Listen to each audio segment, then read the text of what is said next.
शुक्लांबरधरं विष्णुं शशिवर्णं चतुर्भुजं प्रसन्नवदनं ध्यायेत् सर्वविघ्नोपशान्तयेत्।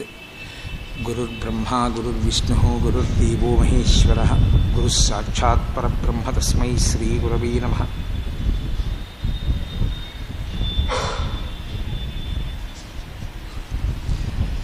व्यासाय विष्णुरूपाय व्यासरूपाय विष्णवे नमो वै ब्रह्मनिधये वासिष्ठाय नमो नमः। कूजन्तं राम रामेति मधुरं मधुराक्षरम् आरुह्य कविताशाखां वन्दे वाल्मीकिकोकिलम्। श्रुतिस्मृतिपुराणानाम् आलयं करुणालयं नमामि भगवत्पादशङ्करं लोकशङ्करम्। वागर्धाविव सम्पृक्तौ वागर्धप्रतिपत्तये जगतः पितरौ वन्दे पार्वतीपरमेश्वरौ। सूक्तिं समग्रयितु न स्वयमेव लक्ष्मीः श्रीरङ्गराजमहिषी मधुरैः कटाक्षैः। वैदग्ध्यवर्णगुणगुम्भनगौरवैर्यां कण्डूलकर्णकुहराः कवयोधयन्ति। हैमोर्ध्वपुण्ड्रमजहन्मकुटं सुनासं मन्दस्मितं मकरकुण्डलचारुगण्डं बिम्बाधरं बहुलदीर्घकृपाकटाक्षं श्रीवेङ्कटेशमुखमात्मनिसन्निधत्ताम्। विमलपटी कमलकुटी पुस्तकरुद्राक्षसस्तहस्तपुटी कामाक्षी पक्ष्मलाक्षी कलितविपञ्ची विभासि वैरिञ्ची। मनोजवं मरुततुल्यवेगं जितेन्द्रियं बुद्धिमतां वरिष्ठं वातात्मजं वनरयूथमुख्यं श्रीरामदूतं शिरसा नमामि। आपदामपहर्तारं दातारं सर्वसम्पदां लोकाभिरामं श्रीरामं भूयो भूयो नमाम्यहम्। हरि ओम। परमेश्वर स्वरूपैన సభకి నమస్కారం। హరి ఓం। ఈ సభ విశాఖపట్నం వచ్చి చేసేటటువంటి ప్రసంగాలకి సంబంధించినంత వరకు నాకు వ్యక్తిగతంగా ఒక గొప్ప తృప్తినిస్తుంటుంది. కారణం ఏమంటే నా యందు మిక్కిలి అభిమానంతో రామాచార్యులు గారు వారి మిత్రమండలి చాగంటి పురస్కారాన్ని ప్రతి సంవత్సరం అర్హులైనటువంటి విద్యార్థులకు కొంత ఉపకార వేతనాన్ని కల్పిస్తున్నారు. మా తండ్రి గారు మహాభక్తులు. వారు శంకర శతకము అని ఒక శతకాన్ని రచన చేశారు. వారు ఆ రచన చేసేటప్పుడు ఏదో 100 పద్యాలు పూర్తి చెయ్యాలి అని చెప్పి కూర్చుని రచించినటువంటి శతకం కాదది. వారు వివిధ రకములైనటువంటి సమస్యలకి లోనైనప్పుడు వాటిని పరమేశ్వరుడికి నివేదన చేశారు. ధూర్జటి కాళహస్తీశ్వర శతకాన్ని చేసినప్పుడు ఎటువంటి ప్రచోదనాన్ని పొందాడో అలాగే వారికి ఇల్లు మళ్ళీ తిరిగి నేయించుకోవడానికి ప్రావిడెంట్ ఫండ్ లోను తగిన టైంలో శాంక్షన్ అవ్వకపోతే దాన్ని కూడా ఆయన పరమేశ్వరుడికే చెప్పారు. ఒకసారి కాకరపాదు దగ్గరికి వెళ్ళి కాకరకాయలు కోస్తూ ఆయన గుండెపోటు వచ్చినట్లుగా వెనక్కి పడిపోతే ఆయన భోగము బుగ్గిపాలు అంటూ తనకొచ్చిన రోగం గురించి పరమేశ్వరుడికి నివేదన చేసుకున్నారు. అనేక సందర్భాలలో అనేక పర్యాయాలు ఆయన పరమేశ్వరుడికి నివేదన చేసుకున్నటువంటి వివిధ ఘట్టములు ఆయనలో పెళ్ళుబుకినటువంటి భక్తి భావము శతక రూపాన్ని పొందింది. నేనెన్నడూ సభలలో చెప్పలేదు ఇవి మా నాన్నగారి పద్యాలని. కానీ మా నాన్నగారి పద్యాలు శంకర అన్న మకుటంతో ఉన్న వాటిని నా ప్రసంగాల్లో ఉటంకిస్తూ ఉండేవాడిని. నా కొడుకు హైదరాబాద్ టీసీఎస్లో సాఫ్ట్వేర్ ఇంజనీర్గా ఉన్నాడు. వాడు ఒకసారి నేను హైదరాబాద్లో ప్రసంగం చేస్తూ మా నాన్నగారి చేత రచింపబడిన పద్యములను ఉటంకించినప్పుడు, నాన్నగారు మీకు తాతగారి మీద అంత భక్తి, తాతగారు అంత గొప్ప శతక రచన చేశారు, అప్పటికి ఒకే ఒక్క కాపీ నా దగ్గర ఉండేది ఆ పుస్తకం, వినా ఇంకొక పుస్తకం కూడా లేదు. అది ఇప్పుడు నేను సంపాదిస్తున్నాను కాబట్టి తాతగారి పుస్తకాన్ని నేను రీప్రింట్ వేస్తాను, మీరు దీన్ని కాశీపట్టణంలో పంచిపెట్టండి అన్నాడు. మనవడికి అంత మంచి సంకల్పం కలిగినందుకు తాతగారు ఏ లోకంలో ఉన్నా చాలా సంతోషిస్తారని సరేనన్నాను.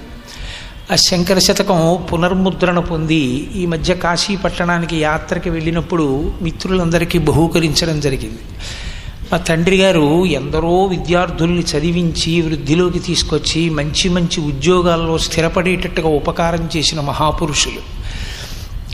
నా జీవితంలో నేను గర్వంగా చెప్పుకోవలసిందంటూ ఏదైనా ఉంటే అటువంటి మహానుభావుడికి నేను కొడుకుగా పుట్టడం ఒక్కటే నాకున్న అర్హత. అదొక్కటే నేను స్మరించినప్పుడల్లా సంతోషించడానికి నాకు కారణమైంది. ఆయన ఎంత నిరాడంబరమైన, ఎంత పవిత్రమైన జీవితాన్ని గడిపారో అంత నిరాడంబరమైన, అంత పవిత్రమైన జీవితాన్ని యథార్థానికి నేను గడిపిన వాడను కాను. ఆయన అంతటి మహానుభావుడు. అటువంటి మా నాన్నగారి పేరు మీద నేను, నా భార్యో, నా కొడుకో మేము ఒక పురస్కారాన్ని ఏర్పాటు చేస్తే అది పెద్ద విశేషమేం కాదు. నేను ఉన్నటువంటి పట్టణం కాకినాడలో ఎందరో అభిమానులు నాకు అక్కడ ఉన్నా, ఎందరో అంతేవాసులున్నా, కాకినాడ పట్టణం కూడా చెయ్యలేకపోయినటువంటి మహత్కార్యాన్ని చేసినటువంటి అదృష్టం, లేదా ఆ కార్యాన్ని చేసింది విశాఖపట్టణంలో ఉన్నటువంటి రామాచార్యులు గారు, వారి మిత్రమండలి. అందుకే నాకు విశాఖపట్నం సభకి రావడం అంటే ఒక ప్రత్యేకమైనటువంటి సంతోషం. ఎందుకని అంటే మా తండ్రి గారు, తల్లి గారు స్మరింపబడి వారి పేరు మీదుగా విద్యా పురస్కారం జరిగేటటువంటి సభ అంతర్లీనముగా ఒకరోజు నడుస్తుంది. కాబట్టి మా తల్లిగారు, తండ్రి గారి మీద అంత గౌరవభావంతో, పూజ్యభావంతో ఆ పురస్కారాన్ని ఏర్పాటు చేసి ప్రతి సంవత్సరం దాన్ని అప్రతిబంధకంగా నడిపిస్తున్నటువంటి రామాచార్యులు గారు, వారి మిత్రమండలి అందరికీ కూడా నా హృదయపూర్వకమైనటువంటి కృతజ్ఞతలు, నమస్సులు ఆవిష్కరిస్తున్నాయి. అది కృతజ్ఞత నేను ఆవిష్కరించకపోతే అంతకన్నా దోషం ఇంకొకటి ఉండదు. బ్రహ్మగ్నేచ సురాపేచ చోరీ భగ్నవ్రతి తథా నిష్కృతిర్విహితా సిద్ధి కృతఘ్నో నాస్తిరిష్కృతి అంటారు వాల్మీకి మహర్షి. ఏ దోషం చేసిన వాడికైనా మన్నింపు ఉంటుందేమో కానీ కృతఘ్నుడికి మాత్రం ఏ విధమైనటువంటి క్షమాభిక్ష ఉండదు. కాబట్టి కృతజ్ఞతలని ఆవిష్కరించడం నా ప్రాథమిక కర్తవ్యం కనుక నోటి మాటగా కాదు, నా గుండె లోతులలోంచి వచ్చినటువంటి భావాన్ని మీ ముందు ఆవిష్కరించాను. వీరొక్కసారి మీ అందరికీ కూడా నా కృతజ్ఞతలను ఆవిష్కరిస్తూ ఇవాల్టి రోజు ప్రసంగానికి సంబంధించినంత వరకు హరి ఓం. ఒకానొకప్పుడు కశ్యపాది మహర్షులు ఒక యజ్ఞాన్ని సంకల్పం చేశారు. దాన్ని గంగానది ఒడ్డున చేస్తున్నారు. గంగానది పరమపావనమైనటువంటి నది. ఎన్నో నదులు ఉండవచ్చు, కానీ గంగే. గంగానది గంగానది గంగానది అనుచు రేపడక మేల్కొనుచో గంగ నుతియించునెవ్వడు భంగించునతడు వాని పాతక చెయ్యమున్నంటాడు శ్రీనాథుడు. రోజు గంగానది గంగానది గంగానది అని స్మరించినంత మాత్రం చేత, అన్నంత మాత్రం చేత సమస్త పాపములను కడగగలిగినటువంటి జీవధార. భవాంగపతితంతోయం పవిత్రమితి పస్పృశు అంటారు వాల్మీకి మహర్షి. పరమేశ్వరుని యొక్క శరీరమును తాకి ప్రవహించిన గంగ, త్రిమూర్తులతో సంబంధమున్న గంగ, బ్రహ్మకమండలంలోంచి జాలువారి శ్రీమన్నారాయణుని పాదములు కడిగి పరమశివుని యొక్క ఒడలంతా తడిపి త్రిపథకగా ఊర్ధ్వలోకమునందు, భూలోకమునందు, పాతాళలోకమునందు ప్రవహించినటువంటి పరమపావనమైనటువంటి గంగానదీ తీరంలో ఒక ప్రత్యేకమైన పుణ్యకార్యాన్ని చెయ్యాలి అని ఆశించనటువంటి వాళ్ళు సనాతన ధర్మంలో ఎవరూ ఉండరు. కాశీయాత్ర చెయ్యని వాళ్ళు, గంగా స్నానం చెయ్యని వాళ్ళు, గంగానది పేరు ఎత్తనివాడు ఎవరు ఉండడు. శంకర భగవత్పాదులంతటి వారు గంగానది పేరు చెప్తే ఆ గంగమ్మ వంక చూస్తూ ఆయన స్తవం చేశారు గంగాష్టకంలో. మమ ప్రాణ ప్రయాణోత్సవే అని అడిగారు. మేము మొన్న కాశీయాత్ర చేస్తే ముక్తకంఠంతో అందరం గంగమ్మ నది అడిగాం. అమ్మా, నా ప్రాణాలు శరీరంలోంచి పైకి వెళ్ళిపోతున్నప్పుడు నారాయణంఘ్రిద్వయం, శ్రీమన్నారాయణ పాదములు నా తల మీద పెట్టుకున్నట్లుగా భావన చేస్తూ, తరంగములతో కూడినటువంటి నిన్ను చూస్తూ, నిన్ను భావన చేస్తూ నా శరీరము నుండి ప్రాణములు ఉద్గమించాలి అని శంకర భగవత్పాదులంతటి వారు ప్రార్థన చేశారు. అంత పావనమైనటువంటి నది గంగానది. అసలు నాకైతే వ్యక్తిగతంగా అనిపిస్తుంది, సనాతన ధర్మము, సనాతన ధర్మాంతర్గతమైన సంస్కృతి, గంగా, ఇవి అవిభాజ్యము, వేరు చేసి చూడడానికి వీలు లేనటువంటివి. గంగకి అంత పవిత్రత.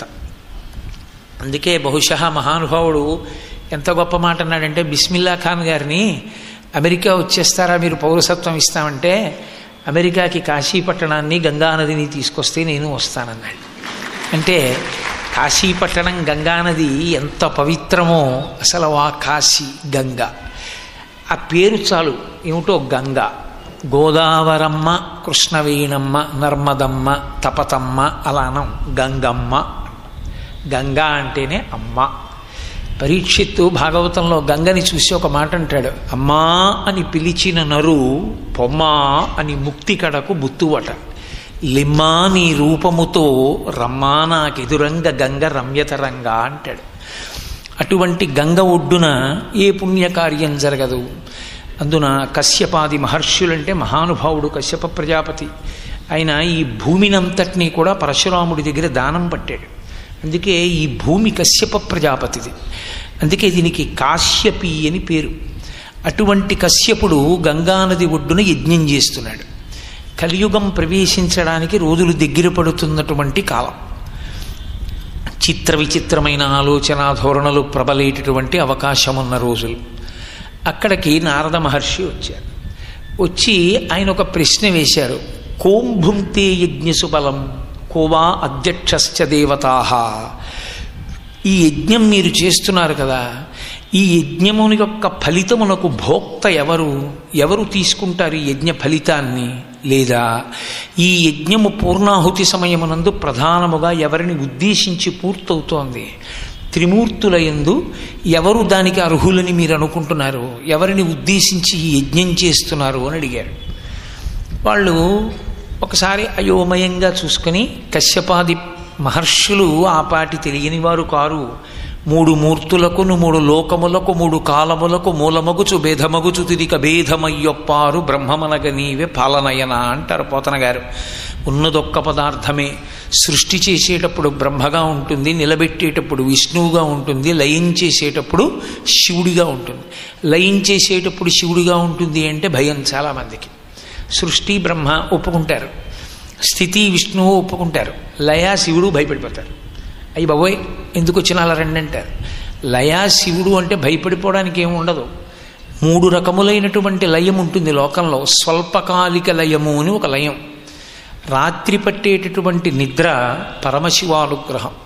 నిద్ర పట్టకపోతే ఆకలేదు, కడుపు నిండా తినకపోతే నిద్ర పట్టదు. నిద్ర పట్టని వాడికి అసలు ఆరోగ్యం నిలబడదు. రాత్రి కంటి నిండా నిద్ర పట్టలేదు అంటే వాడి మనస్సు యందు ఏదో కీడుతో కూడిన ఆలోచనలు ఉన్నాయని గుర్తు. మహాభారతంలో ధృతరాష్ట్రుడిని విదురుడు అడుగుతాడు, కొంతమందికే నిద్ర పట్టదా జాబితాలో నువ్వెవరని అడుగుతాడు. కాబట్టి స్వల్పకాలిక లయం, రాత్రి నిద్ర పట్టించేవాడు పరమేశ్వరుడు. అలాగే ఆత్యంతిక ప్రళయము అని జ్ఞానమిచ్చి మోక్షమిచ్చేవాడు పరమశివుడు. మహాప్రళయము అని జీవులు తనని పొందలేకపోతే ఆయనే పొందేస్తాడు జీవుల్ని, అది మహాప్రళయం. కాబట్టి శివుడు మహాకారుణ్యమూర్తి, ఆయన యందు అన్యభావన ఉండకూడదు. కాబట్టి శివుడు లయకారకుడు అంటే అందులో ఏదో కొట్టేస్తాడు, తిట్టేస్తాడు, చంపేస్తాడన్న భావన పెట్టుకోవడానికి ఏమి ఉండదు. కాబట్టి త్రిమూర్తులు ఒక పరబ్రహ్మమే 3 కార్యములను చేస్తూ ఉంటుంది. సృష్టి చేశాడు అని స్థితి చెయ్యకూడదని లేదు, స్థితి చేశాడు అని లయ చెయ్యకూడదని లేదు, లయం చేస్తాడు అని స్థితి చెయ్యకూడదని లేదు, స్థితి చేస్తాడు అని సృష్టి చెయ్యకూడదని లేదు. అందుకే పరబ్రహ్మము 3 పేర్లతో వ్యవహరించిన అన్ని పనులు చేస్తూ ఉంటారు. ఇప్పుడు ఈ త్రిమూర్తుల యందు ఆధిక్యత ఎవరిది అన్న ప్రశ్న ఒకటి వచ్చింది. కలియుగం ప్రవేశిస్తోంది కదండి, చిత్ర విచిత్రమైన ఆలోచనలు. దీనికి భృగు మహర్షి బయలుదేరాడు, నేను నిర్ణయిస్తాను. ఎవరు భృగువు? భృగువు బ్రహ్మగారి యొక్క హృదయము నుండి జనించినవాడు. ఆయన నవబ్రహ్మల యందు భృగువు కూడా ఒకడు. అటువంటి భృగు మహర్షి ఆయన జీవితంలో చాలా గొప్ప విషయం ఏంటంటే ఆయన 3 మూర్తుల్ని శపించాడు. బ్రహ్మగారిని శపించాడు, విష్ణువుని శపించాడు, శివుణ్ణి శపించాడు. ఆయన విష్ణువుని నెత్తి మీద పెట్టుకున్నవాడేం కాదు. విష్ణువు దశావతారాలు స్వీకరించడానికి, ప్రత్యేకించి రామావతారం రావడానికి కారణం భృగు మహర్షి శాపమే.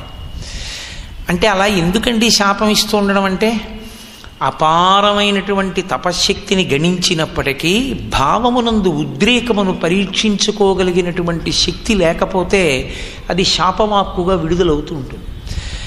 భృగువు తాను త్రిమూర్తులలో అధికుడెవరో తెలుసుకుంటానని బయలుదేరాడు. ఎవరు? ఏ త్రిమూర్తులలో బ్రహ్మగారి హృదయము నుండి పుట్టినటువంటి వాడో ఆయన బయలుదేరాడు. సరే, బయలుదేరి బ్రహ్మలోకానికి మొట్టమొదట వెళ్ళాడు. బ్రహ్మగారిని చూశాడు. అక్కడ పతితం స భృగుం దృష్ట్వా నోవాచ వచనం విధి, ఇది ఆయన కోపానికి కారణం. ఆయన త్రిమూర్తుల్ని పరీక్షిస్తున్నాడో త్రిమూర్తుల చేత ఆయన పరీక్షింపబడ్డాడో అసలు చమత్కారం చూడాలి. ఆయన వెళ్ళింది బ్రహ్మసభకి. బ్రహ్మసభ యందు బ్రహ్మగారి పక్కన సరస్వతీదేవి కూర్చుని వీణ వాయిస్తోంది. 4 ముఖాలతో బ్రహ్మగారు వేదఘోష చేస్తున్నాడు. మహర్షులందరూ సభలో కూర్చుని ఉన్నారు. ఈయన నేల మీద పడ్డాడు, భృగువు వెళ్ళి. బ్రహ్మగారు ఏం మాట్లాడలేదు, ఊరుకున్నారు. అలా ఊరుకోవచ్చా అండి అని మీరు నన్ను మాట అడగచ్చు. సంప్రదాయం నమస్కారమునందు ఒక వైశిష్ట్యం ఒకటి ఉంటుంది. కొందరు ఆశీర్వచనం చెయ్యాలి. నమస్కారం చేస్తే ఆశీర్వచనం చెయ్యకుండా ఉండకూడని ఆశ్రమాలు కొన్ని ఉంటాయి. నమస్కారం చేస్తే లౌకికమైన ఆశీర్వచనము ఎప్పుడూ చెయ్యనటువంటి ఆశ్రమాలు కొన్ని ఉంటాయి. తురీయము అని ఒకటి ఉంటుంది, సన్యాసి. మీరు ఒక పీఠాధిపతి దగ్గరికో సన్యాసి దగ్గరికో వెళ్ళి నమస్కారం చేస్తే గృహస్థు దగ్గరికి వెళ్ళి నమస్కారం చేసినట్లు చేయకూడదు. 4 మార్లు నమస్కారం చెయ్యాలి. నేల మీద పడి లేచి పడి లేచి పడి లేచి దక్షిణ దిక్కుని చూడకుండా 4 మార్లు చెయ్యాలి. అభిముఖంగా చేయకూడదు, అడ్డంగా చెయ్యాలి. చేసేటప్పుడు దక్షిణాన్ని చూడకూడదు, చూడకుండా చెయ్యాలి. అలా 4 మార్లు చేస్తారు సన్యాసికి. పరమేశ్వరుడికైతే 3 మార్లు చెయ్యాలి. తల్లిదండ్రులకైతే 1 మారే చెయ్యాలి నేల మీద పడి. నమస్కారం ఎలా చెయ్యాలి అన్నది శాస్త్రం చెప్పింది. అంతేకాని ఎలా పడితే అలా ఎక్కడ పడితే అక్కడ చేయకూడదు. నమస్కారమునందు అభివాదము అని ఒకటి ఉంటుంది. అభివాదము అంటే పెద్దల దగ్గరికి వెళ్ళినప్పుడు మొట్టమొదట పరిచయం చేసుకోవాలి. పరిచయం చేసుకునేటప్పుడు లౌకికమైనటువంటి పేరు ముందు చెప్పరు. కుడి చేయి పైన వేసి ఎడంచెవిని కుడి చేత్తో పట్టుకుని ఎడంచేత్తో కుడి చెవిని పట్టుకుని ఎడంచేయి కింద ఉంచుతూ ప్రవరాని చతుస్సాగర పర్యంతంగో బ్రాహ్మణేభ్య శుభం భవతు ఆత్రేయసార్చనానస సావాశ్వాత్రయారుషేయ ప్రవరాన్విత ఆత్రేయసగోత్ర కోటేశ్వర శర్మ అహంభో అభివాదయే అని ముందు పరిచయ వాక్యం చెప్పి అప్పుడు నమస్కారం చేయాలి నేల మీద పడి. దాన్ని అభివాదము అంటారు. ఇందులో గృహస్థు ఏదో ఒక మాట అనాలి, అథవా శుభం భూయాత్ అనాలి. సన్యాసి ఆశీర్వచనం చెయ్యరు. ఎందుకు చెయ్యరు అంటే ఆయనే తురీయంలో ఉన్నాడు. ఆయనకి లౌకికమైన విషయాలు ఆయనకి పట్టింపులోకి రావు. వచ్చాయనుకోండి ఆయన బహుకుటుంబై కూర్చుంటాడు. ఇప్పుడు మీ అబ్బాయికి ఉద్యోగం రాలేదని ఆయన చాలా ఆందోళన పడిపోయి ఆశీర్వచనాలు మొదలుపెట్టాడు అనుకోండి, అప్పుడు ఆయనకు కుటుంబం బయలుదేరిపోయినట్టు. అందుకని ఆయన ఏం చేస్తాడంటే మరి మీరు చేసిన నమస్కారం ఏం చేయాలి? ఆయన పుచ్చుకుంటే ఆయన ఖాతాలో వేసుకుంటే ఆయన మీకు ఉపకారం చేయాలి వాక్కు ద్వారా. అలా ఉపకారం చేస్తూ కూర్చుంటే ఇక సన్యాసం అనవసరం. ఆయన ఏం చేస్తాడంటే అప్పుడు నారాయణ నారాయణ నారాయణ అంటాడు. నారాయణునికి సమర్పిస్తున్నాను. మీరు పెడుతున్న నమస్కారాలన్నీ ఎవరికి వెళ్ళిపోతాయంటే నారాయణునికి వెళ్ళిపోతాయి. నారాయణుడు ఏం చేయాలి? నారములకన్నిటికీ ఆయన కాబట్టి ఆయన నీ కోరిక యోగ్యమైతే తీరుస్తాడు. కాబట్టి ఆయన తను పుచ్చుకోకుండా నారాయణుడికి సమర్పణం చేస్తారు. అందుకే ఇతిశం నారాయణ నారాయణ నారాయణ అంటుంటారు. శంకర భగవత్పాదులు ప్రవేశపెట్టారు. అదొక విచిత్రమైనటువంటి స్థితి. అంతఃశాక్త లోపల అమ్మవారిని కొలుస్తూ ఉంటారు. పైకి చంద్రమౌళీశ్వర ఆరాధన, నోటితో నారాయణ స్మరణ, మూడింటిని కలుపుతూ ఉంటారు. కాబట్టి నమస్కారమునందు ఒక లక్షణం ఉంటుంది. అన్ని వేళలా అందరూ నమస్కారాన్ని పుచ్చుకుని నోటితో తిరిగి చెప్పాలని నియమమేం లేదు. అందున చతుర్ముఖ బ్రహ్మగారి దగ్గర ఒక లక్షణం ఉంటుంది. ఎప్పుడు బ్రహ్మసభ యందు ఎప్పుడు ఎవరుంటారంటే సన్యాసాశ్రమ స్వీకారం చేసి బ్రహ్మకల్పం అయిపోయిన తర్వాత మోక్షానికి వెళ్ళవలసిన వాళ్ళు బ్రహ్మసభలో కూర్చుని ఉంటారు. అందుకని విద్వద్గోష్ఠి జరుగుతూ ఉంటుంది. ఆయన పితామహుడు 4 ముఖములతో ఎప్పుడు వేదాన్ని పఠిస్తూ ఉంటాడు. పక్కన సరస్వతీదేవి సహకరిస్తూ ఉంటుంది. ఆయన చూసి మనసులో దాన్ని స్వీకరిస్తే చాలు, ఆయన ఇలా చూస్తే చాలు. ఇప్పుడు బ్రహ్మగారిది తప్ప భృగువుది తప్ప అన్నది నేను చెప్పక్కర్లేదు. ఈ పాటి తెలియనివాడా భృగువు అంటే? నమస్కారం చేసినవాడు దేనికి చెయ్యాలంటే వినయానికి చెయ్యాలి తప్ప నమస్కారం చేసినవాడు నమస్కారం చేసేసి అవతల వాడిని శపించేస్తానంటే ఇంకెందుకు ఆ నమస్కారం, ఇంకెందుకు చేసినట్టు? అందులో వినయావిష్కారం ఏమున్నట్లు? ఆయన వెంటనే అనుకున్నాడు బ్రహ్మగారికి కించిత్ అజ్ఞానం మిగిలిపోయింది అన్నాడు. ఎంత చమత్కారమో చూడండి, కలియుగ లక్షణం. బ్రహ్మగారికి కించిత్ అజ్ఞానం ఉంది కాబట్టి ఇతను ఆరాధనీయుడు కాడు, యజ్ఞఫలము ఈయనకి ఇయ్యబడదు, ఆయనే తీర్మానం చేసేసుకున్నాడు. బ్రహ్మసభని విడిచిపెట్టి వెళ్ళిపోయాడు. ఆయన కోపానికి అంతర్లీనంగా ఇంకో కారణం ఉంది. ఈయన త్రిమూర్తులలో ఒకడుగా. ఏమిటి పక్కన భార్యని కూర్చోబెట్టుకుని ఆ సరస్వతీదేవి వీణ వాయిస్తుంటే ఆవిడ వంక చూస్తూ వేదం చెప్తూ అంత భార్య పక్కనే ఉండాలా ఎప్పుడును? ఇది లేకుండా ఒక్కడు కూర్చోలేడా? ఏమిటా భార్యని పక్కన కూర్చోవడం ఏమిటి? అది ఎందుకో చిన్న కినుకొచ్చింది ఆయనకి. అక్కడ నుంచి బయలుదేరి గబగబా కైలాసానికి వెళ్ళాడు. ఆ కైలాసానికి వెళ్ళి కైలాస శిఖరాల వంక చూశాడు. చూసి కైలాసగిరిమాసాద్య తత్ర దృష్ట్వా త్రిలోచనం, 3 కన్నులున్నటువంటి పరమేశ్వరుణ్ణి చూశాడు. 3 కన్నులున్నవాడు అన్నప్పుడే మీకు అర్థమైపోవాలి. 3 కన్నులున్నవాడు అంటే పరమశివుడి యొక్క 3వ కన్ను నిజంగా పైకి కనపడింది అనుకోండి, అంతకన్నా అందవికారమైన రూపం లోకంలో ఇంకోటి ఉండదు. ఎందుకంటే ఇక్కడ కానీ కన్ను కనపడితే చాలా అసహ్యంగా ఉంటుంది, ఏదో విచిత్ర వ్యక్తిలా ఉంటాడు అతను. అందుకే ఆ కన్ను ఎలా ఉంటుంది, మరి ఎలా కనపడుతుంది అని అడిగారు. దాన్ని లింగ పురాణం వ్యాఖ్యానం చేసింది. ఘృతరీతి ఘనీభూతం సచ్చిదానంద విగ్రహం అని చెప్పింది. ఆ 3వ కన్ను 3వ కన్నుగా కనపడదు పరమేశ్వరుడిది, అది కుంకుమ బొట్టులా ఉంటుంది. ఆయన ఎప్పుడైనా కన్ను తెరవాలి అనుకుంటేనే అది కన్నుగా రెప్ప విప్పుకుంటుంది. అసలు పాలనేత్రాన్ని విప్పడం అంటే కాముండి దహనం చేయడము అని మహాజ్ఞానిగా పరమశివుడు నిలబడతాడు అని దాని అర్థం. ఆయనే జ్ఞానగంగాధరుడు అని. కాబట్టి ఇప్పుడు పరమేశ్వరుణ్ణి చూశాడు. ఆయన పక్కన పార్వతీదేవి ఉంది. వాళ్ళిద్దరూ కామక్రీడయందు పరవశాన్ని పొందుతూ ఉన్నారు. ఇక్కడ మీకు నేను ఎంత పురాణం చెప్పినా, మీరు ఎంత భక్తితో విన్నా వెంటనే అనుమానం వస్తుంది. అంటే మనపాటి జాగ్రత్త కూడా ఉండదా పార్వతీ పరమేశ్వరులకి? అలా సభామంటపంలో అందరూ వచ్చే దగ్గర తలుపులు తెరుచుకుని కామక్రీడలు సలుపుతూ ఉంటారా అని. మీరు ఇప్పుడు కాదు, మీరు ఈ భాగవతం చదవండి, ఎక్కడ చదవండి, మీకు ఎప్పుడైనా సరే కైలాసంలో ఎవరైనా విడితే పార్వతీ పరమేశ్వరుల దర్శనం ఎలా అవుతుంది అంటే వాళ్ళిద్దరూ కామక్రీడయందున్నారు అనే చెప్తారు. ఇప్పుడు సాధారణంగా 99.9% విషయాలలో పార్వతీ పరమేశ్వరుల కామకేళి జరుగుతోందని చెప్తారు. కామకేళి జరుగుతోంది అన్న మాటని మీరు యథాతథంగా అది శారీరకమైనటువంటి కామముతో కూడినటువంటి చేష్టితముగా స్వీకరించకూడదు. దాని పేరే కైలాసము. కైలాసము అంటే కేళి సమాహారమైనది అని అర్థం. ఏమి కేళి జరుగుతుంది, ఏది కైలాసము అంటే పార్వతీ పరమేశ్వర తత్వము ఆనంద భైరవ ఆనంద భైరవీ తత్వంతో ఉంటారు వాళ్ళిద్దరు. ఎప్పుడైనా శరీరంలో ఉన్నటువంటి అవయవములు కదిలితే అది శివతత్వం. అందుకే తాండవమంతా కేవలము శివుడిది. అసలు తాండవము స్త్రీ సంబంధము కాదు. అందుకే పార్వతీ పరమేశ్వరుల మధ్య అటువంటి పోటీ వస్తే చిదంబరంలో నటరాజస్వామి గెలుస్తాడు. ఆయన కాలు అంతెత్తి అమ్మవారికి బొట్టు పెడతాడు, అమ్మవారు అలా కాలు ఎత్తదు. అందుకే నాట్యమునకు తాండవమునకు అధిదేవతగా నటరాజుగా పరమశివుడు మిగిలిపోయాడు. అమ్మవారిది లాస్యం. అందుకే నృత్యము సంగీతమునందు అంతర్భాగం. సామవేదంలో సంగీతం అని ఎప్పుడైనా అన్నాం అనుకోండి, సంగీతము అన్న మాట యందు నృత్యము వేరైపోదు. నృత్యము సంగీతము వాద్యము 3 కలిపి సంగీతము అని పిలుస్తారు. అంటే కంఠంతో పాట పాడడం, శబ్దం చెయ్యడం, ధ్వని చెయ్యడం, శబ్దం చేసి ఆ వాద్య పరికరాన్ని మ్రోగించడం, నృత్యం చెయ్యడం, ఈ 3 కూడా సంగీత సేవే.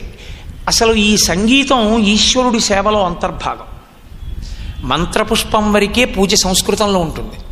మంత్రపుష్పం వరకు పూజ ప్రాంతీయ భాషలో అనుమతింపబడదు. నాకు మా భాష మీద వ్యామోహం ఎక్కువండి, అందుని తెలుగులో చేస్తాను పూజ అని చెప్పి చేస్తే దేవతలు స్వీకరించరు. అమర భాష అని ఒక్క సంస్కృతంలోనే పూజ చేయాలి. నీకు రాకపోతే ఎవరితోన్నా చేయించుకోవాలి, మమ అని నువ్వు అనుకోవాలి.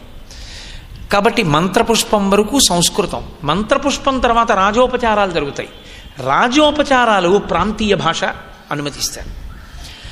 గీతం శ్రావయామి అన్నాను అనుకోండి, అన్నప్పుడు మీరు రామదాస్ గారి కీర్తన పాడారనుకోండి, అయ్యయ్యో తెలుగు పాటలు పాడకూడదండి, సంస్కృతంలో ఏదో దీక్షితుల వారి కీర్తన చేయండి అనక్కర్లేదు, తెలుగులో పాట పాడచ్చు. నృత్యం దర్శయామి అన్నారనుకోండి, నృత్యము కూడా సంగీతమునంత అంతర్భాగం అయిపోతుంది. వాద్యం ఘోషయామి సంగీతమునంత అంతర్భాగం అయిపోతుంది. మూడు కలిపి సంగీతమితి ఉచ్యతే. ఆ సంగీతం, నృత్యం, తర్వాత వాద్యం మూడు కలిపి సంగీతం అవుతాయి. ఈశ్వర రాజోపచారముల యందు కాదు అసలు శాస్త్రీయంగా. కాబట్టి పరమేశ్వరుడు నటరాజు, తాండవానికి అధిదేవత. తాండవము అన్నది దేనికి సంబంధం అంటే ఆంగికమునకు. ఆంగికము అంటే అంగ ప్రత్యంగముల యొక్క కదలికలు ఏ ఉన్నాయో వాటికి అధిదేవత పరమశివుడు. లాస్యం ఏదుందో అది కేవలముగా అమ్మవారిది. మీరు చూడండి, ఈ సమాజం వంక మీరు చూస్తే ఎక్కడ చూసినా మీకు లాస్యము తాండవము కలిపి కనపడుతుంటాయి. ఇప్పుడు నేను మాట్లాడుతున్నాను అనుకోండి, నేను మాట్లాడుతుంటే చెయ్యి కదుపుతూ ఉంటాను రకరకాలుగా, నా ముఖం కదులుతూ ఉంటుంది.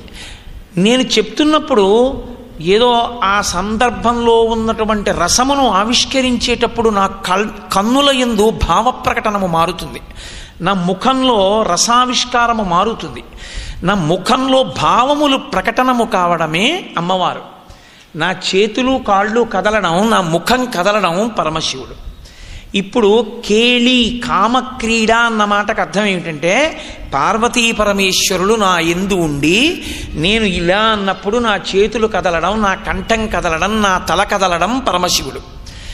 నా భావ ప్రకటనమునందు నా ముఖములో రసావిష్కారము జరగడము, లాస్య ప్రకటనము అమ్మవారు. కాబట్టి ఇప్పుడు కామకేళి జరుగుతోంది. కామకేళి అంటే వాళ్ళిద్దరి యొక్క కలయిక. దాని చేత మీ యందు రసావిష్కారము జరుగుతుంటుంది. కామము అంటే కోర్కే, కోర్కే అంటే రసము, రసము అంటే మీలో ఒక భావ ప్రకటనము రసముగా కనపడుతూ ఉంటుంది. ఇది ప్రకృతితో ఎప్పుడూ సమన్వయం అవుతుంది.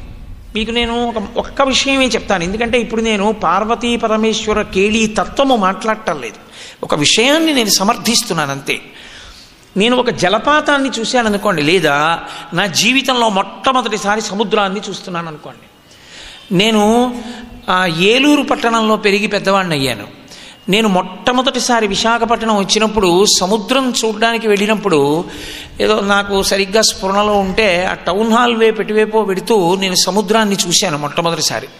మొట్టమొదటిసారి నా జీవితంలో సముద్రాన్ని చూసినప్పుడు, ఆ సముద్ర ఘోష చూసినప్పుడు, అనంతమైన జలరాశి వంక చూసినప్పుడు ఒక ఉద్విగ్నత కలిగి నా యందు సమస్త భావములు ఆగిపోయి కన్నులింత తెరుచుకొని విస్మయము ఆవిష్కారమైంది. అంటే ఇప్పుడు నాలో విస్మయ భావావిష్కారము దేని వలన జరిగింది? సముద్రమును చూసి. సముద్రము నాలో విస్మయాన్ని కల్పించింది.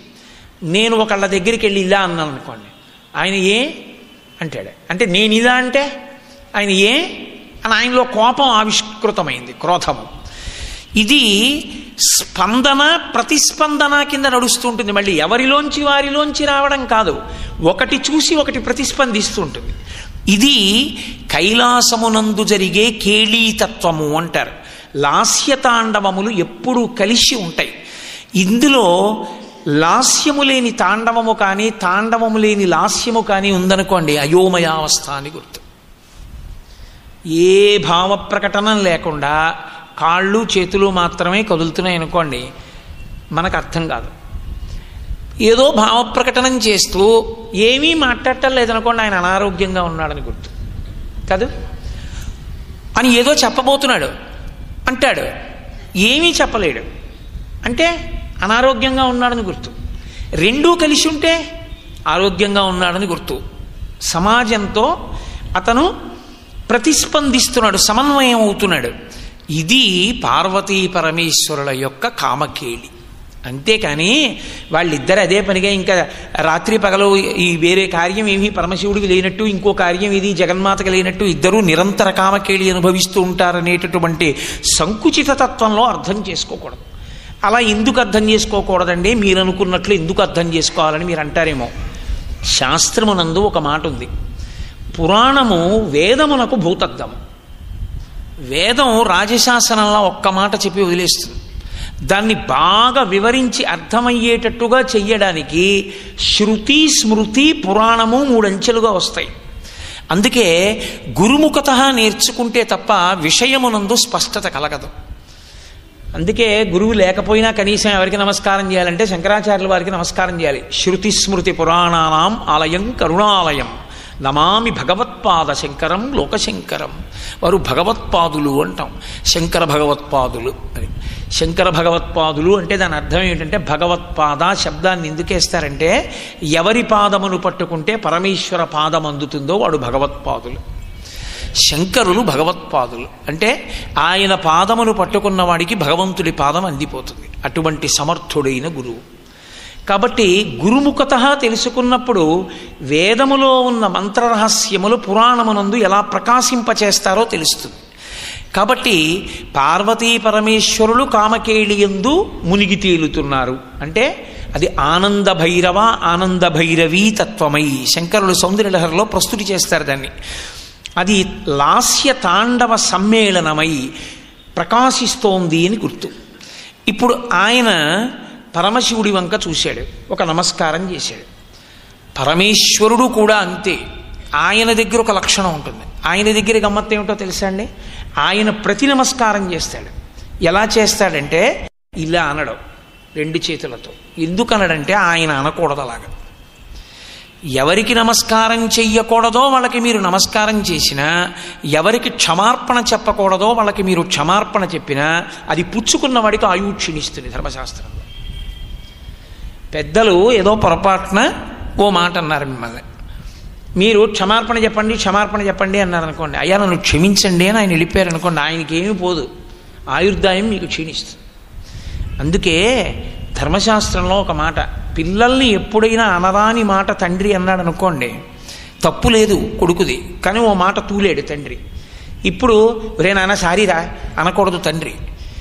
సాయంకాలం సంధ్యావందనం చేసుకునేటప్పుడు ఈశ్వరుడితో చెప్పాలి, ఈశ్వర కొడుకు మీద మాట తూలేను, తప్పు లేని వాడిని తప్పు అని నింద చేశాను, నా దోషమును క్షమించు అని ఈశ్వరుడికి క్షమార్పణ చెప్పాలి. అంతేకాని కొడుకు దగ్గరికి వెళ్ళి నాన్న నువ్వు నన్ను క్షమించు నాన్న అని తండ్రి అనకూడదు, కొడుకు కోరకూడదు. ఎందుకంటే ఆయుక్షీణం అవుతుంది. మీ ధర్మశాస్త్రం మారిపోతూ ఉంటుంది. ధర్మము స్థిరంగా ఉండిపోదు. ఆశ్రమాన్ని బట్టి, రోజుని బట్టి, మీరున్న స్థితిని బట్టి, మీరు ఎవరి ముందు ఉన్నారన్న దాన్ని బట్టి ధర్మం నిరంతరం మారుతుంది. మా అమ్మగారి ముందు నించుంటే పుత్రధర్మం, నా భార్య ముందు నించుంటే భర్తృధర్మం. రెండింటికి అస్థిమశకాంతర భేదం, అసలు రెండింటికి పోలిక ఉండదు. నా తండ్రి ముందు నేను నించుంటే పుత్రధర్మం, నా కొడుకు ముందు నించుంటే పితృధర్మం. ఏకాదశి నాడు ఉపవాసం ధర్మం, ద్వాదశి నాడు పారణ ధర్మం. ఆఫీస్కి వెడితే ఉద్యోగిగా నా అధికారికి నమస్కారం అండి అనడం ధర్మం. ఇక్కడ కూర్చుంటే శాస్త్రం మాత్రమే మాట్లాడడం నా ధర్మం. ఎక్కడి ధర్మం అక్కడే. అట్లాంటి ధర్మం చాలా కఠినంగా ఉంటుంది. కఠినం అంటే మీరు ఆచరించి దాని వలన ఫలితమును పొందవలసి ఉంటుంది. నా కూతురు అమెరికా నుంచి వచ్చింది అనుకోండి, ఏడాది తర్వాత ఎంతో సంతోషంగా ఉంటుంది కదా. నాకు ఎంతో సంతోషాన్ని పొంది గబగబా వెళ్ళి నేను నా కూతురిని పట్టుకుని దాని చెయ్యో కాలో పట్టుకుని ముద్దు పెట్టుకోకూడదు. అలా ముద్దు పెట్టుకున్నాను అనుకోండి, నా కూతురు చేతిని నేను ముద్దు పెట్టుకున్నా కూడా ధర్మము లుప్తమవుతుంది నా యందు. నేను ప్రాయశ్చిత్తం చేసుకోవాల్సి ఉంటుంది. 8 ఏళ్ళు దాటిపోయిందో కొడుకుని కానీ కూతుర్ని కానీ తండ్రి ముద్దు పెట్టుకోవాలంటే ఒకేలా పెట్టుకోవాలంతే. 2 బుగ్గలు చేతులతో పట్టుకుని తల వంచి మూర్ధన్య స్థానమును ఆఘ్రాణించాలి అంతే. వాసన చూసి ముద్దు పెట్టుకోవాలి పాపట ప్రారంభ స్థానమునందు. తప్ప ఎప్పుడు పడితే అప్పుడు ఎక్కడ పడితే అక్కడ శరీరం మీద కన్న తండ్రి అయినా సరే ముద్దు పెట్టడానికి వీల్లేదు. ధర్మశాస్త్రం అంతే. అందుకే రామాయణము వేదోపబృంహణము. రామచంద్రమూర్తిని విశ్వామిత్రుడితో పంపిస్తూ సపుత్రమూర్ధ్నుపాఘ్రాయ రాజా దశరథ ప్రియం అంటారు వాల్మీకి మహర్షి. కొడుకు మూర్ధన్య స్థానమునందు ముద్దు పెట్టి ఆఘ్రాణించి విశ్వామిత్రుడితో పంపాడు అన్నాడు. ఏమి ఒళ్ళంతా ముద్దులు పెట్టుకు పంపించలేక అంటే ధర్మము ధర్మమే. మనకి ధర్మం ఎలా ఉంటుందో రామాయణం చూపించాలి. అందుకని ప్రతి చిన్న విషయాన్ని అంత జాగ్రత్తగా చూపిస్తాయి కావ్యం పురాణం. కాబట్టి ఇప్పుడు భృగువు చూశాడు పార్వతీ పరమేశ్వరులది. పైకి కామకేళి, లోపల అది లాస్య తాండవ ప్రక్రియ. నమస్కరించాడు. తాను నమస్కరించకూడదు శివుడు. కాబట్టి ఆయన భాగవతంలో చెప్తాడు, చతుర్థ స్కంధంలో తాను ఎలా నమస్కరిస్తాడు. తాను ఎలా నమస్కరించాలి? శివుడు నమస్కరించాలంటే కేశవ రూపానికి చేయాలి, కేశవుడు చేయాలంటే శివరూపంగా చేయాలి. ఎందుకంటే ఇంకో రూపాలు లేవు చేయడానికి వాళ్ళకి. ఆయన ఏం చేస్తుంటాడంటే విష్ణు స్వరూపాన్ని చూసి తన మనస్సులో నమస్కరిస్తూ ఉంటాడు. విష్ణువు శివస్వరూపాన్ని చూసి నమస్కరిస్తూ ఉంటారు. కాబట్టి ఆయన పైకి నమస్కారం అంటే నమస్కారమో ఆశీర్వచనమో చేసేది కాదు, ఆ సందర్భాన్ని బట్టి చేయరు. కాబట్టి ఆయన అలాగే ఉన్నాడు. ఈయనకి కోపం వచ్చింది. అలా రావచ్చా భృగువు కంటే? తెలిసి ఉండడం వేరు, తెలిసున్నది అనుష్ఠాన పర్యంతంలోకి వచ్చేటప్పుడు వైక్లభ్యములను తట్టుకోగలిగినటువంటి సమర్థత పరిణతిగా పరిణమించడం వేరు. అన్నీ తెలిసి ఉంటాయి, కానీ ఆయా ప్రత్యేకమైన సందర్భం వచ్చేటప్పటికే కాలు జారిపోతాడు. తెలియక తప్పు చేసినవాడు కాడు, తెలిసే చేసినవాడు. అప్పుడు ఏమని మీరు అనవలసి ఉంటుంది? శాస్త్రం అయితే ఏమంటుందో తెలుసా? దాన్ని నిషిద్ధ కర్మాచరణమునందు అనురక్తిని ప్రతిఘటించలేని బలహీనత అని పిలుస్తుంది. నిషిద్ధ కర్మ అంటే ఇది చెయ్యకూడదు, ఇది చెయ్యకూడదు అని ఆయనకి తెలియదా? తెలుసు. మరి ఎందుకు చేశాడు అంటే అలా చెయ్యకుండా ఉండలేని బలహీనతకి లోనయ్యాడు అని గుర్తు. తెలియక చేసిన వాడైతే క్షమార్పణ, తెలిసి చేశాడు క్షమార్పణ లేదు. అప్పుడు ఇంకొకసారి నేను ఇలా చేయకుండా ఉండాలని పశ్చాత్తాప హృదయంతో పరమేశ్వర పాదములకు వంగి నమస్కరించాలి. రోజూ నమస్కరిస్తూ తప్పులు చేయడం కాదు, ఇక అదే చిట్ట చివరి తప్పు కావాలి. అలా తెలిసి చేస్తే నిషిద్ధ కర్మ యందు వశమైపోయాడని గుర్తు. ఇప్పుడు పరమశివుడి వంక చూసి ఆయనకి శాపవాక్కు విడిచిపెట్టాడు. పరమేశ్వరుడికి శాపవాక్కు విడిచిపెట్టారనుకోండి, ఏమవుతుంది? ఆయనకి ఏమీ అవ్వదు. ఎవరికి నష్టం వస్తుంది? ఎవడు శాపవాక్కు విడిచిపెట్టాడో ఆ వాక్కు ఎంత గొప్ప స్వరూపానికి ఎలా అన్వయం అవ్వాలో దానికి తగినట్టు యువతల వారి తపస్సు క్షయమైపోతుంది. అందుకే తన కోపమే తన శత్రువు అనడానికి కారణం అదే. తపస్సు క్షయం అవుతుంది కోపం వస్తే. కాబట్టి ఇప్పుడు పరమేశ్వరుడు అన్నాడు, నీకు సాకార పూజ లేకుండుగాక, నీకు కేవలము లింగ పూజ మాత్రమే జరుగుగాక. వేదం 2 చేతులు ఎత్తి నమస్కారం చేసింది పరమేశ్వరుడికి. ఆపాతాళ నభస్థలంత భువన బ్రహ్మాండమా విస్ఫురత్యోతిస్ఫాటిక లింగమౌళి విలసత్పూర్ణేందు వాంతామృతై అస్తోకాప్లుతమేకమీశమనిశం రుద్రానువాకాంజపం ధ్యాయేత్ ఇప్సిత సిద్ధయే. ఈ బ్రహ్మాండాన్నంతటినీ కలిపి, అండము అంటేనే గుడ్డు రూపంలో ఉన్న ఈ బ్రహ్మాండాన్ని, దాని మీద చంద్రబింబాన్ని ధారాపాత్రగా అందులోంచి కరిగి అమృతం పడుతుంటే తడుస్తున్న శివలింగంగా మొట్టమొదట ఎవడు భావన చేసి శివలింగానికి నమస్కారం చేస్తాడో వాడు అభిషేకం చెయ్యక్కర్లేదు. అభిషేకం జరుగుతుండగా అలా భావన చేస్తే చాలు, ఈప్సిత సిద్ధయే, వాడి కోరికలు తీరిపోతాయి. ఇప్పుడు ఆయనకి ఏమైనా అపకారం వచ్చిందా దానివల్ల? అపకారం రాలేదు. సాకారమూర్తి అయితే ఎదురుగుండానో పక్కకో కూర్చుని పూజ చేయాలి. ఎదురుగుండా పూజ లేదు, పక్కకు కూర్చుని చెయ్యాలి. 5 పక్కలా కూర్చుని పూజ చేయొచ్చు. శివలింగానికి చుట్టూ కూర్చుని అభిషేకం చేస్తారు. 5 ముఖాలు వచ్చాయి శివలింగానికి. సజ్జోజాత అఘోర తత్పురుష వామదేవ ఈశానములు. అక్కడితో పోని శాంతి పొందాడా? అది లేదు. అక్కడ నుంచి వైకుంఠానికి వెళ్ళాడు. వైకుంఠంలో కూడా ఇప్పటికే ఆయనకి ఒక చోట బ్రహ్మగారు సరస్వతితో కనబడ్డారు, కైలాసంలో శివుడు పార్వతితో కనబడ్డాడు. తీరా విష్ణు సభకి వెళ్ళేటప్పటికి అసలు ఆయన ఏం అనలేదు. బరుగు ఒళ్ళు మండిపోయింది. కారణం ఏమిటంటే లక్ష్మీదేవిని గుండెల్లో పెట్టుకుని ఈయన కూర్చున్నాడు చక్కగా. ఈమె పెళ్ళం పిచ్చిరే ఈ త్రిమూర్తులకి అనుకున్నాడు. మూకశంకరులు మూక పంచశతి చేశారు. మూక పంచశతి చేస్తూ కామాక్షి అమ్మవారు ఎదురుగుండా నిలబడి ఉండగా కామాక్షి తల్లి ఇచ్చిన వాక్కులతో అమ్మని ప్రస్తుతి చేశారు ఆయన. ఎందుకంటే జన్మతః మూగవారు. అమ్మవారు అనుగ్రహించింది తాంబూలపు పిడచ తీసి ఆయన నోట్లో పెట్టింది. నోట మాట లేని వ్యక్తి తల్లి కామాక్షిని ఇలా ఎదురుగుండా చూశారు. ఒక స్తంభం దగ్గర కూర్చుని జపం చేసుకుంటున్నారు ఆయన. అంతే, ఎదురుగుండా ముందు అమ్మవారి పాదాలు కనపడ్డాయి. 100 శ్లోకములు చెప్పారు ఊపిరి తీయకుండా. పాదారవింద శతకం అయిపోయింది. ఒక్కసారి లేచి నిలబడ్డారు. అమ్మవారు ఇలా నడిచి వెడుతున్నది, ఇటుపక్కనున్న వారికి తాంబూలపు పిడచపెట్టింది. 100 శ్లోకాలు పాదాల మీద చెప్తే ఇలా చూసింది ఆవిడ. కటాక్షం అంటారు, కడగంటి చూపు చూసింది ఇలా. అంతే, ఆ చూపు మీద 100 శ్లోకాలు చెప్పారు. కటాక్ష శతకమైంది. అమ్మవారు చిరునవ్వు నవ్వింది. 100 శ్లోకాలు చెప్పారు చిరునవ్వు మీద, మందస్మిత శతకమైంది. అమ్మవారు చాలా సంతోషంతో ఇలా చూసింది. 100 శ్లోకాలు చెప్పారు, స్తుతి శతకమైంది. అమ్మవారి పెద్దరికాన్ని 100 శ్లోకాలు చెప్పారు, ఆర్యా శతకమైంది. 500 శ్లోకాలు చెప్పి ఆగిపోయారు. 500 శ్లోకాలు విన్న అమ్మవారంది, నీకేం కావాలండి? నా వాక్కు తీసేయమన్నారు. ఏమి ఎందుకంది? నేను పుట్టి ఏమీ మాట్లాడలేదు, మూగవాణ్ణి. నువ్వు ఇచ్చిన వాక్కుతో నిన్నే 500 శ్లోకాలలో ప్రస్తుతి చేశాను. వాక్కుంటే ఇంకోటి మాట్లాడతాను, తీసేయమన్నారు. అమ్మవారు తీసేసింది. అదే మూక పంచశతి. మూక పంచశతి ఎంత శక్తివంతం అంటే, పెద్దలు ఒక మాట చెప్తారు మూక పంచశతి గురించి. మూక పంచశతిని వ్యాఖ్యానం చేస్తాను, వేదిక మీద కూర్చుని ఆ శ్లోకం చెప్తాను అని ఎవరైనా సంకల్పం చేస్తే, పరదేవత పరిపూర్ణంగా అనుగ్రహిస్తే తప్ప ఒక్కనాటికి వేదిక మీద కూర్చుని ఆ శ్లోకం చెప్పడో. ఆ శ్లోకం నోటి వెంట రావాలంటే అమ్మవారు అనుగ్రహించిన వ్యక్తి అయితేనే నోటి వెంట మూక పంచశతి శ్లోకాన్ని చెప్పి వ్యాఖ్యానం చేయగలుగుతాడు. అందుకే ఇప్పటికీ మీరు కామకోటికి వెడితే అక్కడ చెప్తారు, ఎవరైనా మూక పంచశతి వేదిక మీద కూర్చుని ఉపన్యాసం చెప్పి కిందకి దిగితే పరదేవత వారితో పాటే ఆ రూపంలో కిందకి దిగుతుంది. ఏం చెప్తారు? వేదిక దిగిన తర్వాత అమ్మవారు తప్పుకుంటుంది.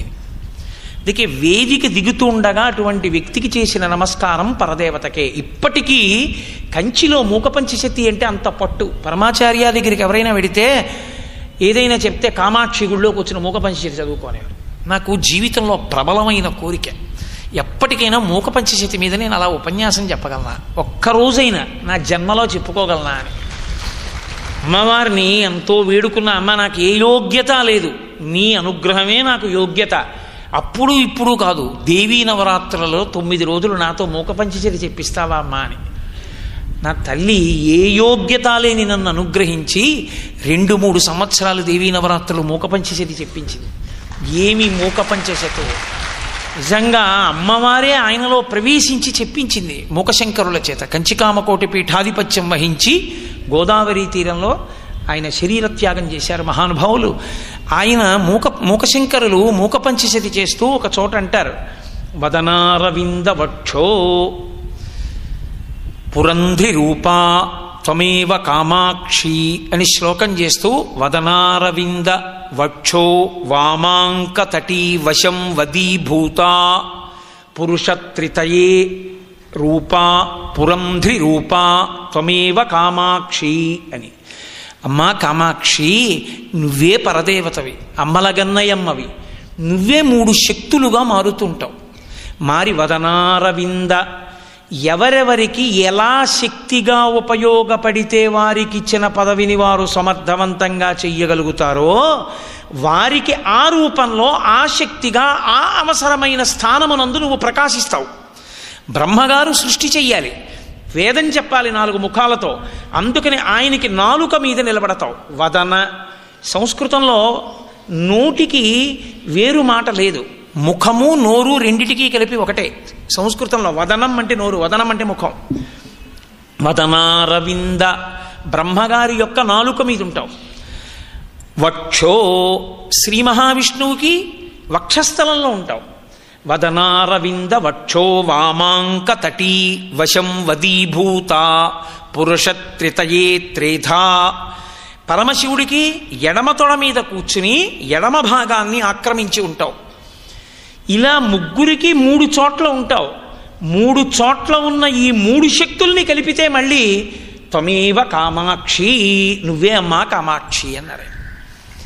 ఎందుకని అలా ఉంటుంది అమ్మవారు అంటే, మీకు ఆధ్యాత్మ విద్య యందు సనాతన ధర్మంలో ఎప్పుడు భార్య అన్నది చెప్పినా శక్తి అని గుర్తు. భార్యని దేనికి సంకేతిస్తారంటే శక్తిని స్త్రీ రూపంగా సంకేతిస్తారు. నా ఉపన్యాస శక్తి నా భార్య, మీకు తేలికగా అర్థం అవడానికి నేను ప్రయోగం చేసింది. శక్తి అవిభాజ్యము, విడివిడి ఉండేది కాదు, ఇద్దరి మధ్యలోంచి వెళ్ళరు కూడా, దంపతుల మధ్యలోంచి. అమ్మగారి యొక్క వాగ్రూప శక్తి సరస్వతి, అందుకే సరస్వతి అంటే ప్రవాహము అని గుర్తు.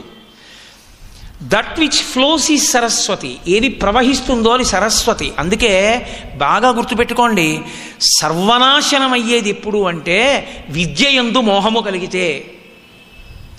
తన విద్యయందు మోహం కలిగిందనుకోండి పండితుడికి, పండితుడు అన్న మాటకు అర్థం నా ఉద్దేశంలో ఏదో 4 పద్యాలు చెప్పేవాడని కాదు, పండాహ, జ్ఞానము కలిగినవాడు. ఆయన ఏమండే మీరు కొంచెం నాకు ఇది చెప్తారా అని అడిగారు అనుకోండి, నువ్వేమిస్తావు అని అడిగాడు అనుకోండి, వాడు భ్రష్టుడైపోతాడు ఉత్తర జన్మల యందు. ఎందుకో తెలుసా? ఆవు పచ్చిగడ్డి పుట్టల మీదకి వెళ్ళి తింటుంది, గబగబ గబగబగా తిని వచ్చి నెమర వేస్తుంది, లోపల చిక్కటి పాలగా చేస్తుంది. ఇప్పుడు ఆ పాలని ఒకసారి వదిలిందా ఇక వెనక్కి తీసుకోవడం రాదు ఆవుకి. దేనికి వదులుతుంది? మంత్రం చేస్తే వదలదు, దూడ వెళ్ళి 2 గుద్దులు గుద్దితే వదిలేస్తుంది. అయ్యా మీరు తప్ప నాకు ఎవరు చెప్తారండి, కరుణించి నాకు చెప్పండి అని వెళ్ళి పాదములు పట్టుకునేటప్పటికి చెప్పకుండా ఉండలేక తాను కష్టపడి నేర్చుకుని నెమరవేసి తెలుసుకున్న విషయాన్ని ఆపకుండా వాగ్ధార కింద ఎవడు వర్షించేస్తాడో విద్యయందు మోహము లేకుండా వాడు విద్వాంసుడు, వాడు పండితుడు, వాడు లోకోపకారి, మేఘము వంటి వాడు. కాబట్టి విద్యయందు మోహం ఉన్నా, నీరు ప్రవహించకపోయినా, సన్యాసి తిరగకపోయినా పాడైపోతాయి. సన్యాసి ఒక చోట ఉండకూడదు, తిరుగుతూ ఉండాలి. నీరు ఒక చోట ఉండకూడదు, దుర్వాసన వస్తుంది, ప్రవహించాలి.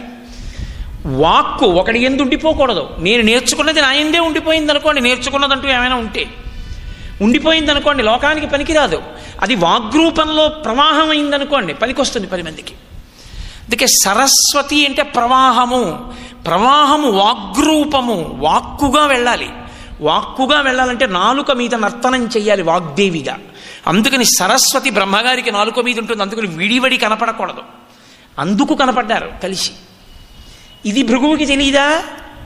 నేను మీతో మనవి చేశాను కదా, తెలిసినా సందర్భంలో ఇంకోలా అనిపించడం బుద్ధి మాయకు వశమైందని గుర్తు. ఇప్పుడు అందుకని అమ్మా నువ్వు ఒక ఆయనకి నాలుక మీద ఉన్నావు, ఒక ఆయనకి వదనారవింద వక్షో, శ్రీ మహావిష్ణువుకి గుండెల్లో ఉంటుంది. గుండెల్లో ఉంటుందంటే ఇక్కడ పెట్టుకుంటాడని. ఇక్కడ పెట్టుకుంటే చాలా అసహ్యంగా ఉండదండి? అన్నమాచార్యులు వారు మనం అయితే హడిలిపోయి ఇలా చేతులు కట్టేసుకుని అయ్యి బాబోయ్ బాబోయ్ బాబోయ్ అంటాం, కానీ వెంకటేశ్వర స్వామి వారిని దెప్పి పొడిచాడు. ఏమయ్యా బుర్ర ఉందా నీకు? అంటే ఇంతమంది పిల్లలం వచ్చామా, అసహ్యంగా 2 భార్యల్ని చెరుకో పక్క పెట్టుకుని ఉయ్యాలా ఊగుతూ కనపడతావా? ఏమైనా మర్యాదగా ఉందా నీకు?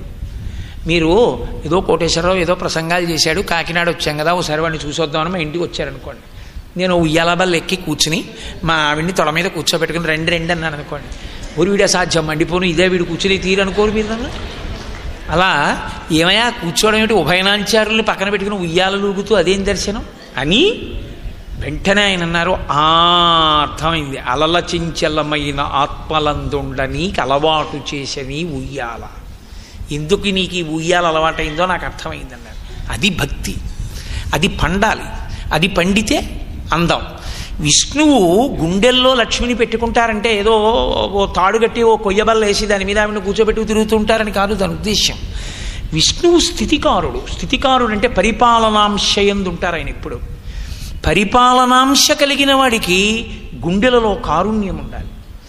దయలేని పరిపాలకుడు ఎటువంటి వాడు అంటే వాల్మీకి మహర్షి రామాయణంలో మారీచుడితో అరణ్యకాండలో ఓ మాట చెప్పిస్తారు, చాలా అద్భుతంగా అంటారు ఆయన ఆ మాట. రావణ, నువ్వు ఉన్నావు, రాముడు ఉన్నాడు, మీ ఇద్దరికి తేడా ఏమిటో తెలుసా? రాముడు పిల్లల వెనక తండ్రిలా నడుస్తాడు, నువ్వు మేకల వెనక తోడేళ్ళలా నడుస్తావు అన్నాడు. పిల్లల వెనక తండ్రి నడిచి ఎవరైనా పిల్లాడు సరిగా నడవకపోతే ఓ మొట్టికాయ కొట్టాయి ఇట్లాడు, అలా పక్క వెళ్ళకు, మారిపోతావు, అటు ఇటు వెళ్ళిపోతాయి అంటాడు. తండ్రి మొట్టికాయ కొట్టడంలో కొడుకుకి రక్షణ ఉంది, తోడేలు మేకల వెంట తిరగడంలో ఓ మేక గల్లంత అయిపోతుంది. నీ పరిపాలన అటువంటిది అంటాడు. కాబట్టి కేవలము రక్షణ అంటే, కేవలము పరిపాలన అంటే తప్పు చేసిన వాడిని ఉతికేస్తూ ఉండడం, తనకిష్టమైన వాడిని నెత్తి మీద పెట్టుకుంటుండడం, అది కాదు పరిపాలన అంటే. పరిపాలకునికి దయ ఉండాలి. దయలేని పరిపాలన అర్థం లేని పరిపాలన. అరే వాడు ఏ పరిస్థితుల యందు అలా చేశాడు తెలుసుకుని ఉంటాడే వాడు ధన్యుడు. కామకోటి పీఠంలో పరమాచార్య స్వామి వారు పీఠాధిపత్యం వహిస్తున్న రోజుల్లో వంటవాడు మినప్పప్పు ఎత్తుకుపోతూ దొరికాడు. ఆ వాడి అదృష్టం ఏమిటో స్వామివారు పీఠంలోనే ఉన్నారు, ఆయన దగ్గరికి తీసుకొచ్చారు. ఏమిరా అన్నారు. అయ్యా రోజు గారెలు తక్కువ అవుతున్నాయి అనుకుంటున్నావు, ఇగో మినప్పప్పు ఎత్తుకుపోతున్నాడు పట్టుకున్నావు అన్నారు. అంటే ఆయన అన్నారు, ఎందుకు ఎత్తుకుపోతున్నావురా అన్నారు. అంటే వాడు అన్నాడు, అయ్యా నన్ను క్షమించండి, నాకు గారెలు ఇష్టం, నేను అందరికీ గారెలేసి పెట్టేటప్పటికి సాయంకాలం ప్రసాదం గారి ముక్కే దొరుకుతుంది, నాకు గారె నేను ఎప్పుడూ తింటలేదు, అందుకే మినప్పప్పు ఎత్తుకుపోయాను అన్నాడు. అంటే ఆయన అన్నారు, వీడికి ప్రతిరోజు ఇంకో వంటవాడితో గారెలు చేయించి వీడు తిన్నన్ని గారెలు పెట్టండి. ఏమిరా గారెలు రోజు తిను, నీకెప్పటికి తృప్తి వస్తే అప్పుడు గారెలు తింటాం మాని, ఇక మినప్పప్పు తీసుకెళ్ళకన్నాడు. అలాగేనండి అన్నాడు. వాళ్ళు పెట్టారు గారెలు. దయ కలిగిన పరిపాలన అంటే అది. అవతలవాడి కష్టాన్ని చూడగలగడం. అది లేదనుకోండి, ఇంకేం పరిపాలన, ఇంకెందుకు? నువ్వు బలానాప్పుడు బలానా తప్పు చేసావు, కాలు తీసేస్తాను, నువ్వు బలానాప్పుడు బలానా తప్పు చేసావు, వేలు విరగొట్టేస్తాను, ఇంకా దానికి పరిపాలకుడు ఎందుకండి? దయ ఉన్నవాడెవడో వాడు పరిపాలకుడు. దయ అంటే ఎక్కడ చెప్తాం? ఏమన్నా అంత తప్పు అలాంటి పని చేశాడు ఏంటంటే ఆయనకి దయ లేదండి అని ఇలా అంటాం కదా, ఆయనకి దయ లేదండి, ఆయనకి దయ లేదండి అని ఇలా అంటామా? ఇలా అంటాం. దయాస్థానము గుండెలు. అందుకే మహానుభావులు వేదాంత దీక్షకులు దయాశతకము అని చేశారు అమ్మవారి మీద. అమ్మ అంటే పర్యాయపదం దయ, వాత్సల్యం. పరిపాలనకుని యందు దయ గుండెలలో ఉండాలి. అందుకని అమ్మవారు వక్షస్థలంలో ఉంటుంది లక్ష్మీదేవి. అంతేగాని వక్షస్థలంలో ఉంటుందంటే ఇక్కడ బొమ్మ రూపంలోనో లేకపోతే ఓ కొయ్యిపేటో కట్టుకుని ఇక్కడ కూర్చోబెట్టుకుంటాడని కాదు దాని అర్థం. పరమేశ్వరుడికి వామార్థ భాగమునందు ఉంటుంది. అంటే శక్తిగా ఆయన శరీరంలో సగభాగం ఆవిడే కలిసిపోయి ఉంటుంది. ఎందుకనంటే ఆయన చెయ్యవలసిన కార్యం అటువంటిది కనుక. ఇది అమ్మా పురుషత్రితయే తేదా పురంధి రూప త్వమేవ కామాక్షి, నువ్వేనమ్మా ఇవన్నీ 3 రూపాలు అని మూకశంకరులు అంటే, అమ్మలగన్నయమ్మ ముగురమ్మల మూలపుటమ్మ చాలా పెద్దమ్మ సురారులమ్మ కడుపారడి బుచ్చినయమ్మ తన్నులో నమ్మిన వెల్పుటమ్మల మనంబున ఉండెడి అమ్మ దుర్గ మాయమ్మ కృపాబ్ధినిచ్చుట మహత్వ కవిత్వ పటుత్వ సంపదలు అని పోతన గారంటారు. పోతన గారి దదోశైలి మహానుభావుడు, గొప్ప శ్రీ విద్యా విశారదుడు. ఆయన పద్యం అంతా పెద్ద హడావిడిలా కనపడుతుంది. ఇంత చేసి ఆ పద్యం అంతా ఆయన చేసిన గొప్ప చమత్కారం ఏమిటో తెలుసండి. ఇంత చేసి అంటే తక్కువని కాదు నా ఉద్దేశం. ఒక మహామంత్రాన్ని పద్యంగా మార్చారు. శంకరులు నాగేంద్రహారాయ త్రిలోచనాయ చేసినట్టే పోతన గారు ఒక మహామంత్రాన్ని తీసుకొచ్చి పద్యంగా మార్చేశారు. ఓం ఐం హ్రీం శ్రీం శ్రీమాత్రే నమః. ఇది మొట్టమొదట అనాలి కాబట్టి భాగవత ప్రారంభంలో ఓం ఐం హ్రీం శ్రీం శ్రీమాత్రే నమః అండం మానేసి దాన్ని పద్యంగా తిప్పారు. మహత్వ ఓం, కవిత్వ ఐం, మహత్వ కవిత్వ పటుత్వ హ్రీం, సంపదల్ శ్రీం. ఈ 4ంటికి 4 బీజాక్షరాలు. మహత్వ కవిత్వ పటుత్వ సంపదల్ ఓం ఐం హ్రీం శ్రీం అమ్మలగన్నయమ్మ ముగురమ్మల మూలపుటమ్మ చాలా పెద్దమ్మ శ్రీమాత్రే నమః. ఓం ఐం హ్రీం శ్రీం శ్రీమాత్రే నమః అని పద్యం కింద తీసుకొచ్చారు మహానుభావుడు పోతన గారు. అందుకే విజయవాడ కనకదుర్గమ్మ రాజద్వారాన్ని ఇప్పటికీ పట్టుకుంది ఆ పద్యం. మహానుభావులు తెలుగు నేల మీద పోతన గారు లాంటి కవి పుట్టినందుకు మనం నిజంగా సాష్టాంగదండ ప్రణామం చేయాలి. మనం చాలా కృతజ్ఞులం కనుక ఆయనకి ఎక్కడా ఓ విగ్రహం కూడా ఉండదు. అంత భాష మీద గౌరవం ఉన్నవాళ్ళం మనం. సరే, మహానుభావుడు భృగువు శ్రీ మహావిష్ణువుని చూసి లక్ష్మిని పక్కన పెట్టుకుని కూర్చున్నాడు. ఇక ఆయన ఏమనలేదు. ఎంత కోపం వచ్చేసిందంటే, కోపానికి వశుడైపోయిన వాడు ఏం చేయడు. రామాయణం సుందరకాండలో వాల్మీకి మహర్షి అంటారు, క్రుద్ధ పాపం న కుర్యాత్కః క్రుద్ధో హన్యాత్ గురువునపి. ఆ క్రోధం వచ్చినవాడు గురువును కూడా చంపేస్తాడు. అందుకే తిన్నగా వెళ్ళి తన కాలెత్తి లక్ష్మీదేవి ఉన్న స్థానాన్ని తన్నాడు ఆయన. అది కారణం. వక్షస్థలం మీద ఒక్క తాపు తన్నాడు. చిత్రం ఏమిటంటే, కోపానికి ఒక లక్షణం ఉంటుంది, నేనేదో చేసేసాను అది తీరిపోతుంది. కాబట్టి ఇప్పుడు శాంతపడ్డాడు. అమ్మయ్యా, ఈ ఆడపిచ్చి వదిలిపోయింది, ఇక్కడతో తన్నేశాడు అని నించున్నాడు. శ్రీ మహావిష్ణువు పరిపాలకుడు అని నేను మీతో మనవి చేస్తూ వస్తున్నాను కదా. పరిపాలనాంశయందు ఎప్పుడూ ఉండవలసిన లక్షణం ఏమిటంటే, మొట్టమొదట తాను సహనాన్ని కోల్పోకూడదు. తాను సహనాన్ని కోల్పోయాడు అనుకోండి, ఉత్తర క్షణంలో మీ ఆలోచన క్రీనీడ కమ్మేస్తుంది. మీరు వెంటనే అదొక కళ్ళజోడు పెట్టేసుకుంటుంది. ఆ కళ్ళజోడులోంచే చూస్తుంది మీకు కోపం వస్తే. మీరు సహేతుకంగా ఆలోచించారనుకోండి, ఓ ఇది కారణం కదా అని యథార్థాన్ని మీకు గోచరింపచేస్తుంది. ఆయన చాలా ఓర్పు ప్రదర్శిస్తారు. నేను మీతో మనవి చేసింది ఇదే. వెంకటేశ్వరావతారం నోటితో మాట్లాడదు. వెంకటేశ్వరావతారం ఆవిర్భావంలో సందేశం ఇస్తుంది. ఇప్పుడు ఆయన గబగబా వెళ్ళి కింద కూర్చుని భృగువు పాదం పట్టుకుని ఎంత పని చేశారు మహర్షి, వజ్రాధృఢతరం విద్ధి మచ్చరీరం విప్రోత్తమ. ఓ మహర్షి, ఈ శరీరం దేని వజ్రం కన్నా కఠినం. ఎంతమంది రాక్షసులతో యుద్ధం చేసిందో, ఎన్ని గదా ప్రహారములు తిందో, ఎన్ని బాణపు దెబ్బలు తిందో. ఇలాంటి శరీరాన్ని తన్నారా. విప్పరా కోమలాంఘ్రితలేనతం. ఎంత కోమలం మీ పాదం, అంత మెత్తటి పాదం, అంత కోమలమైన పాదం, అంత సున్నితమైన పాదం. ఎంత నిప్పెట్టిందో ఈ శరీరాన్ని తన్ని. ఏది ఏది ఏది ఏది అని గబగబా ఉష్ణోదకాన్ని తీసుకురండి అన్నారు. తీసుకురమ్మని ఆ ఉష్ణోదకంతో అంటే గోరువెచ్చటి నీళ్లు పాదం మీద పోసి పాదమంతా కడిగి ఉత్తరీయం తీసి ఆ పాదం తుడిచి తత్తీర్థాన్ని ఏమనుకుంటున్నారు, అది భృగు మహర్షి పాదోదకం, తాను చల్లుకుని ఆ అంతఃపురంలో ఉన్న వాళ్ళందరి తలల మీద చల్లారు. ముక్కోపికి ఉండనే ఉందిగా ముఖస్థుతి అన్నట్లు ఆయనకి వెంటనే ఎక్కడ లేని కోపము విరిగిపోయింది. ఈయనరా తన్నినా కూడా చూసావా ఎంత గౌరవించాడో. పొంగిపోయాడంతే భృగువు. పొంగిపోయి గబగబా వెళ్ళిపోయి భూలోకానికి అంటే కొన్ని చోట్ల అరికాలలో కన్ను నొక్కేశాడు అని నేను స్కాందాన్ని ఆధారం చేసుకుని ప్రవచనం చేస్తున్నాను. ఆ స్కాందమునందు అలా లేదు. అందుకని నేను దాన్ని పరిహరించడానికి కారణం స్కాందమే కాదు, వెంకటేశ్వర వైభవం చెప్పినటువంటి పురాణములు పద్మం, భవిష్యోత్తర పురాణం, స్కాందం, వరాహ పురాణం ఇవన్నీ కూడా స్పృశించాయి వెంకటేశ్వర వైభవాన్ని. ఇందులో చాలా పురాణాలు అరికాలి కన్ను చిదిమినట్లుగా చెప్పలేదు. అందుకే నేను ఆ విషయాన్ని ప్రస్తావన చేయలేదు.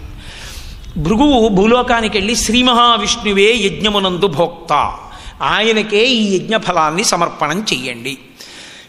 మంచిదే, మహానుభావుడు శ్రీ మహావిష్ణువుకి యజ్ఞఫలం ఇస్తే మీరు కాదంటారా, నీ కాదంటారా? ఆయనే యజ్ఞభోక్త.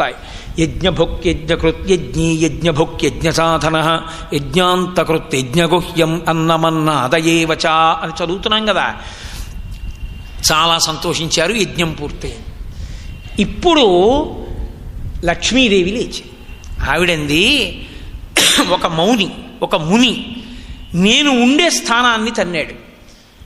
నేను ఉండే స్థానాన్ని ఒక మనుష్య ప్రాణి భృగువు అయితే ఒకటి. నేను మనుష్య ప్రాణి అన్నానని మీరు మనుష్యులలోకి ఋషిని తీసుకోకూడదు. ఎందుకంటే నేను మీతో మనవి చేస్తున్నాను కదా, ఏది మాట్లాడుతున్నా కొంచెం జాగ్రత్తగా మాట్లాడవలసి ఉంటుంది. ఋషి మనుష్య జాతిలోకి రాడు. మనుష్యునిగా పుట్టిన మనుష్య జాతిలోకి ఋషి రాడు. అందుకే తర్పణ ఉంటుంది ఋషికి. ఋషి తర్పణము అని ఉండడానికి కారణం ఏమిటంటే ఋషి మనుష్య జాతిలోకి రాకపోవడమే. అంతేకాని మనిషిగా పుట్టి ఋషి అయిపోయాడు అనకూడదు. మనిషిగా పుట్టి ఋషి అయిపోయినా మనిషి కాడాయన, ఆయన ఋషి జాతి వేరు. ఋషి ప్రత్యేకంగా తర్పణ తీసుకుంటాడు. ఋషి బీజాక్షరానికి అధిదేవత అయి ఉంటాడు. కాబట్టి భృగువు వెళ్ళి చెప్పారు, ఇప్పుడు యజ్ఞం విష్ణుపరంగా పూర్తి చేశారు, ఆయనని యజ్ఞభోక్తగా.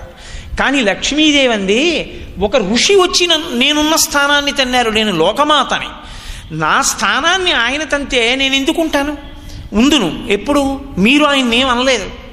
అదేమిటా అలా తంతావా అని కూడా అనలేదు. వేడి నీళ్లతో అక్కడికి నా నెత్తి మీద చెల్లారు నీళ్ళు. కాబట్టి నేను వెళ్ళిపోతున్నాను, కరవీరపురం గచ్చామి, నేను కరవీరపురం వెళ్ళిపోతున్నాను, కొల్హాపురం అక్కడ ఉంటాను లక్ష్మీస్థానం అని ఆవిడ గబగబా వెళ్ళిపోయి. అయితే ఇక్కడ నాకు తెలుసు, ఏదైనా ఉపన్యాసం చెప్పాలి అంటే ఇదే ఇబ్బంది. ప్రతి సందర్భమునందు అయ్యో ఇది సరిగా మనం వివరణ చేస్తున్నామా, అలా దాటేసి ఏదో 3 రోజులు ఉపన్యాసాలు అయిపోయి వెళ్ళిపోతే ఇంకెందుకు మనం వచ్చింది అనిపిస్తూ ఉంటుంది.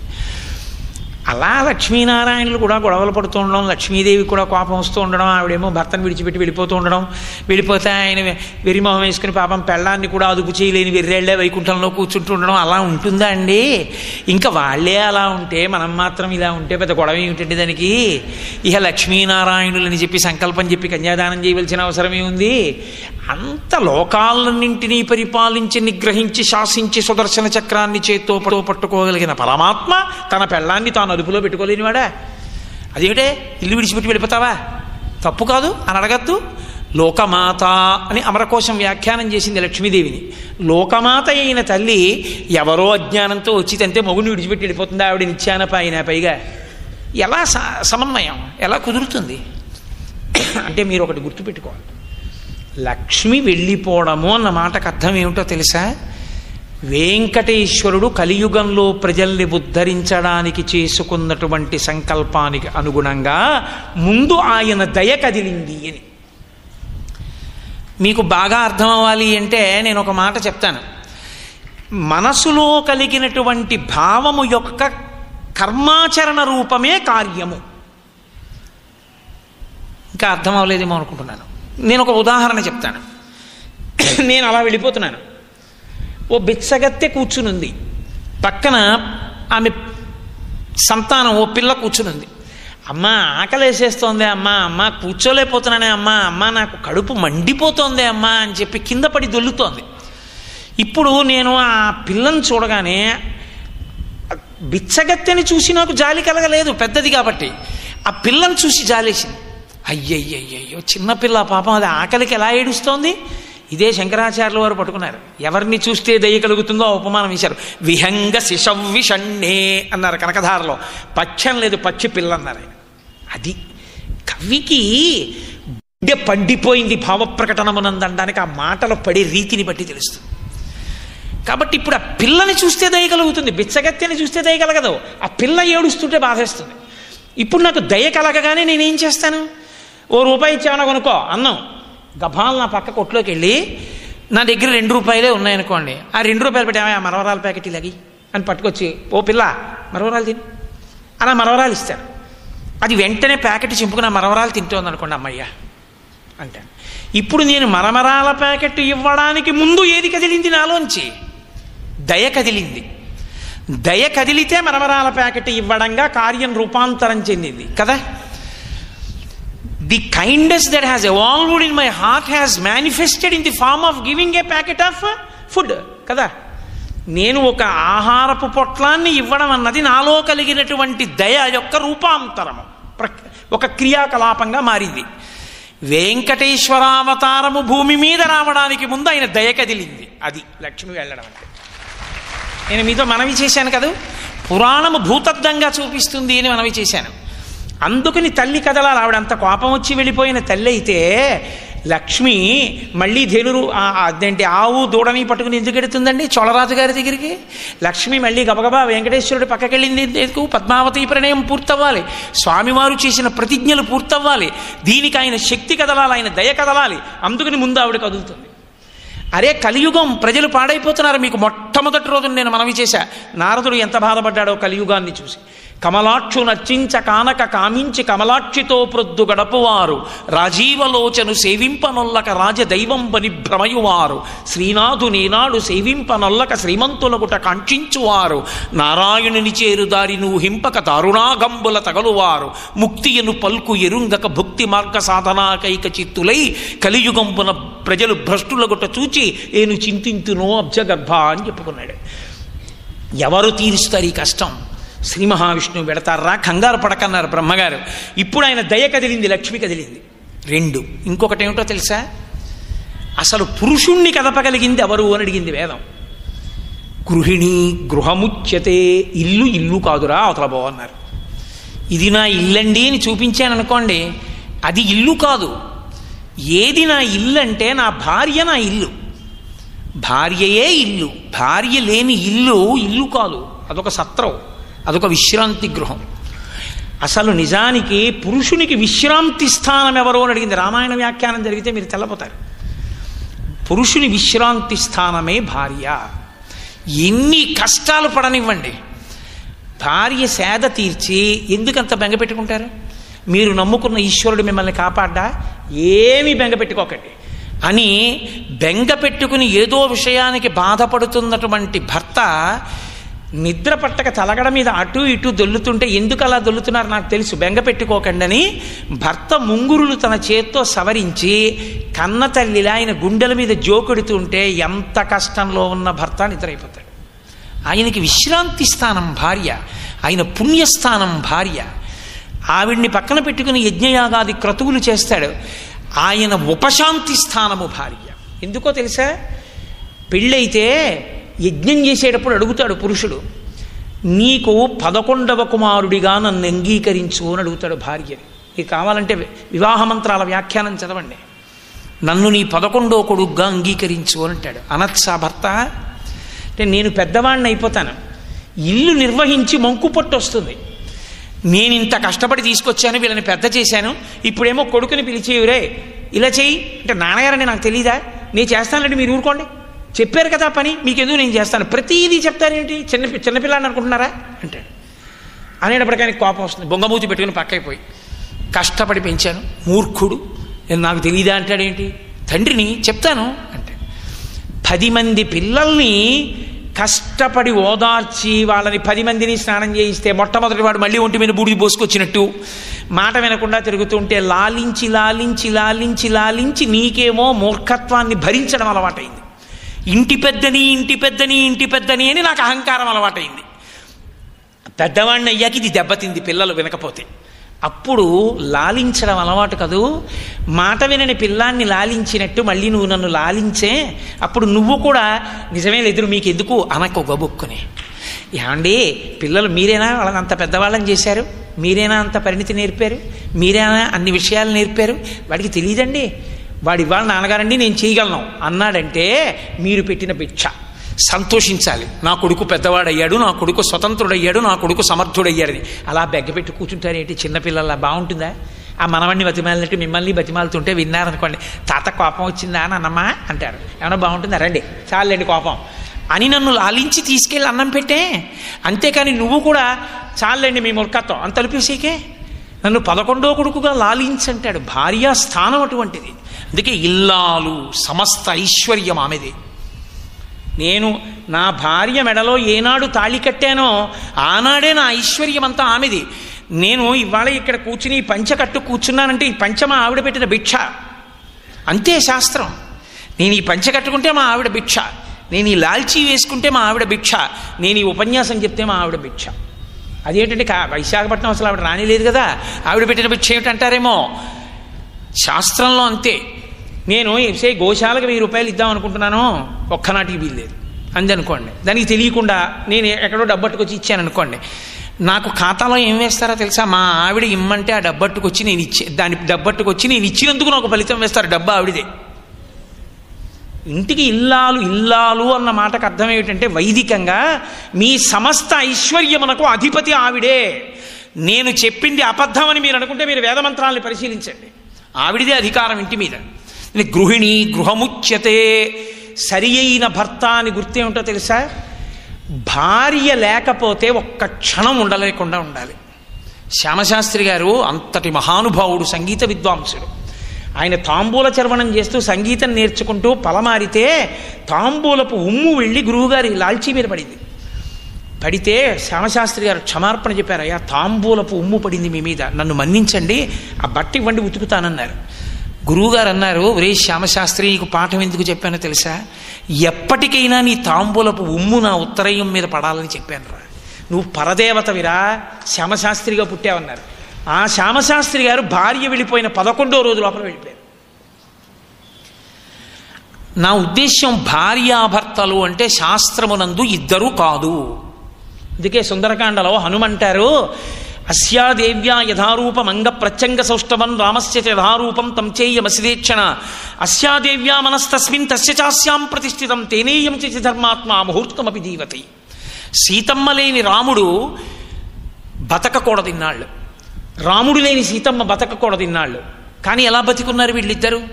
రాముడి మనసు సీతమ్మ దగ్గరుంది, సీతమ్మ మనసు రాముడి దగ్గరుంది. శరీరములు వేరేమో కానీ మనసులు ఒక్కటే. ఇద్దరూ అందుకే బతకగలిగారన్నారు. అది భార్యాభర్తలంటే. అందుకే గృహిణి గృహముచ్యతే. భార్య లేని ఇంట భర్త ఉండకూడదు. భార్యని అంత ప్రేమించి లాలించి బుజ్జగించి సంసారాన్ని నడిపించుకోవాలి. భార్య మాట వినకపోతే నీ పాపం క్షయమైపోయిందని సంతోషపడిపో. భార్య మాట వింటే మాట వినే భార్య వచ్చిందని సంతోషపడిపో. తప్ప విన్నా వినకపోయినా బయటికి వెళ్ళి చెప్పడానికి మాత్రం శాస్త్రం అంగీకరించాలి. అందుకే భర్తవి భరించాలంతే. నీ భార్య యందు ఒక బలహీనత ఉంది, అదే నీవు ప్రేమించడానికి కారణం కావాలి. తల్లి ఏ పిల్లాడిని ఎక్కువ ప్రేమిస్తుంది? ఓ కుర్రవాడికి పిల్లల్లో ఒక పిల్లవాడికి పోలియో, కాలు తోటకూర కాళ్ళ వేలాడుతుంటుంది, అమ్మ వాడినే ప్రేమిస్తుంది. అమ్మ వాడిని ప్రేమించడానికి కారణం ఏమిటో తెలుసా? ఒక కాలు తోటకూర కాడలా ఉంటుంది. వాడు ఎలా వృద్ధిలోకి వస్తాడో, అమ్మ పూజలన్నీ వాడి గురించే, మిగిలిన వాళ్ళ గురించి లేవని కాదు. వాళ్ళు పర్వాలేదు, వీడి గురించే నా బెంగ అంటుంది అమ్మ. ఏది బలహీనతో అది అమ్మ ప్రేమించడానికి బలమైనప్పుడు నువ్వు నీ భార్య బలహీనతని ప్రేమించడానికి ఎందుకు కారణం కాదు? అది దాంపత్యం. అది దాంపత్యం అయితే ఎన్ని బలహీనతలున్నా ప్రేమించుకోవడానికి కారణాలు అవుతాయింది శాస్త్రం. ఎన్ని బలహీనతలు భార్యకున్నాయో భర్త అంత ప్రేమించడానికి కారణం అవుతుంది. భర్తకి ఎన్ని బలహీనతలు ఉన్నాయో భార్య ప్రేమించడానికి కారణాలు అవుతాయి.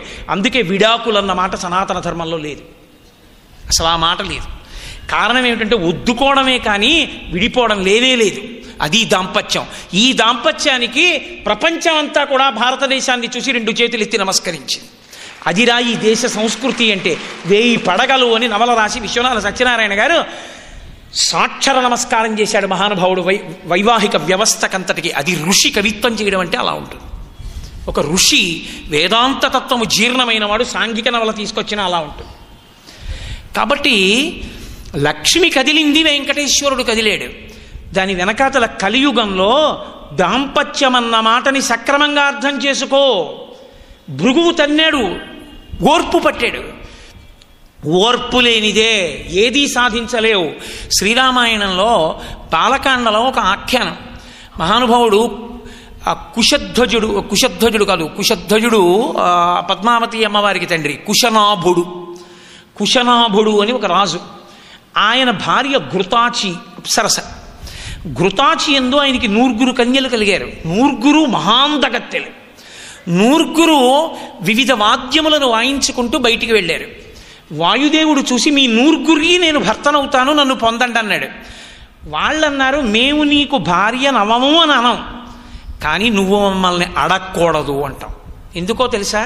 అది రామాయణం అంటే, అది జాతి వారసత్వం అంటే. పితాహి ప్రభురస్మాకం పరమం దైవతం మిసహ యస్యనో దాస్యతి పిత సనో భర్త భవిష్యతి ఎందావిడ. 100 కలిపి ఒకేసారి అన్నారు. ఈ దేశంలో ఏ ఆడపిల్ల తన భర్తని తాను వెతుక్కునే దరిద్ర రోజు రాకుండుగాక.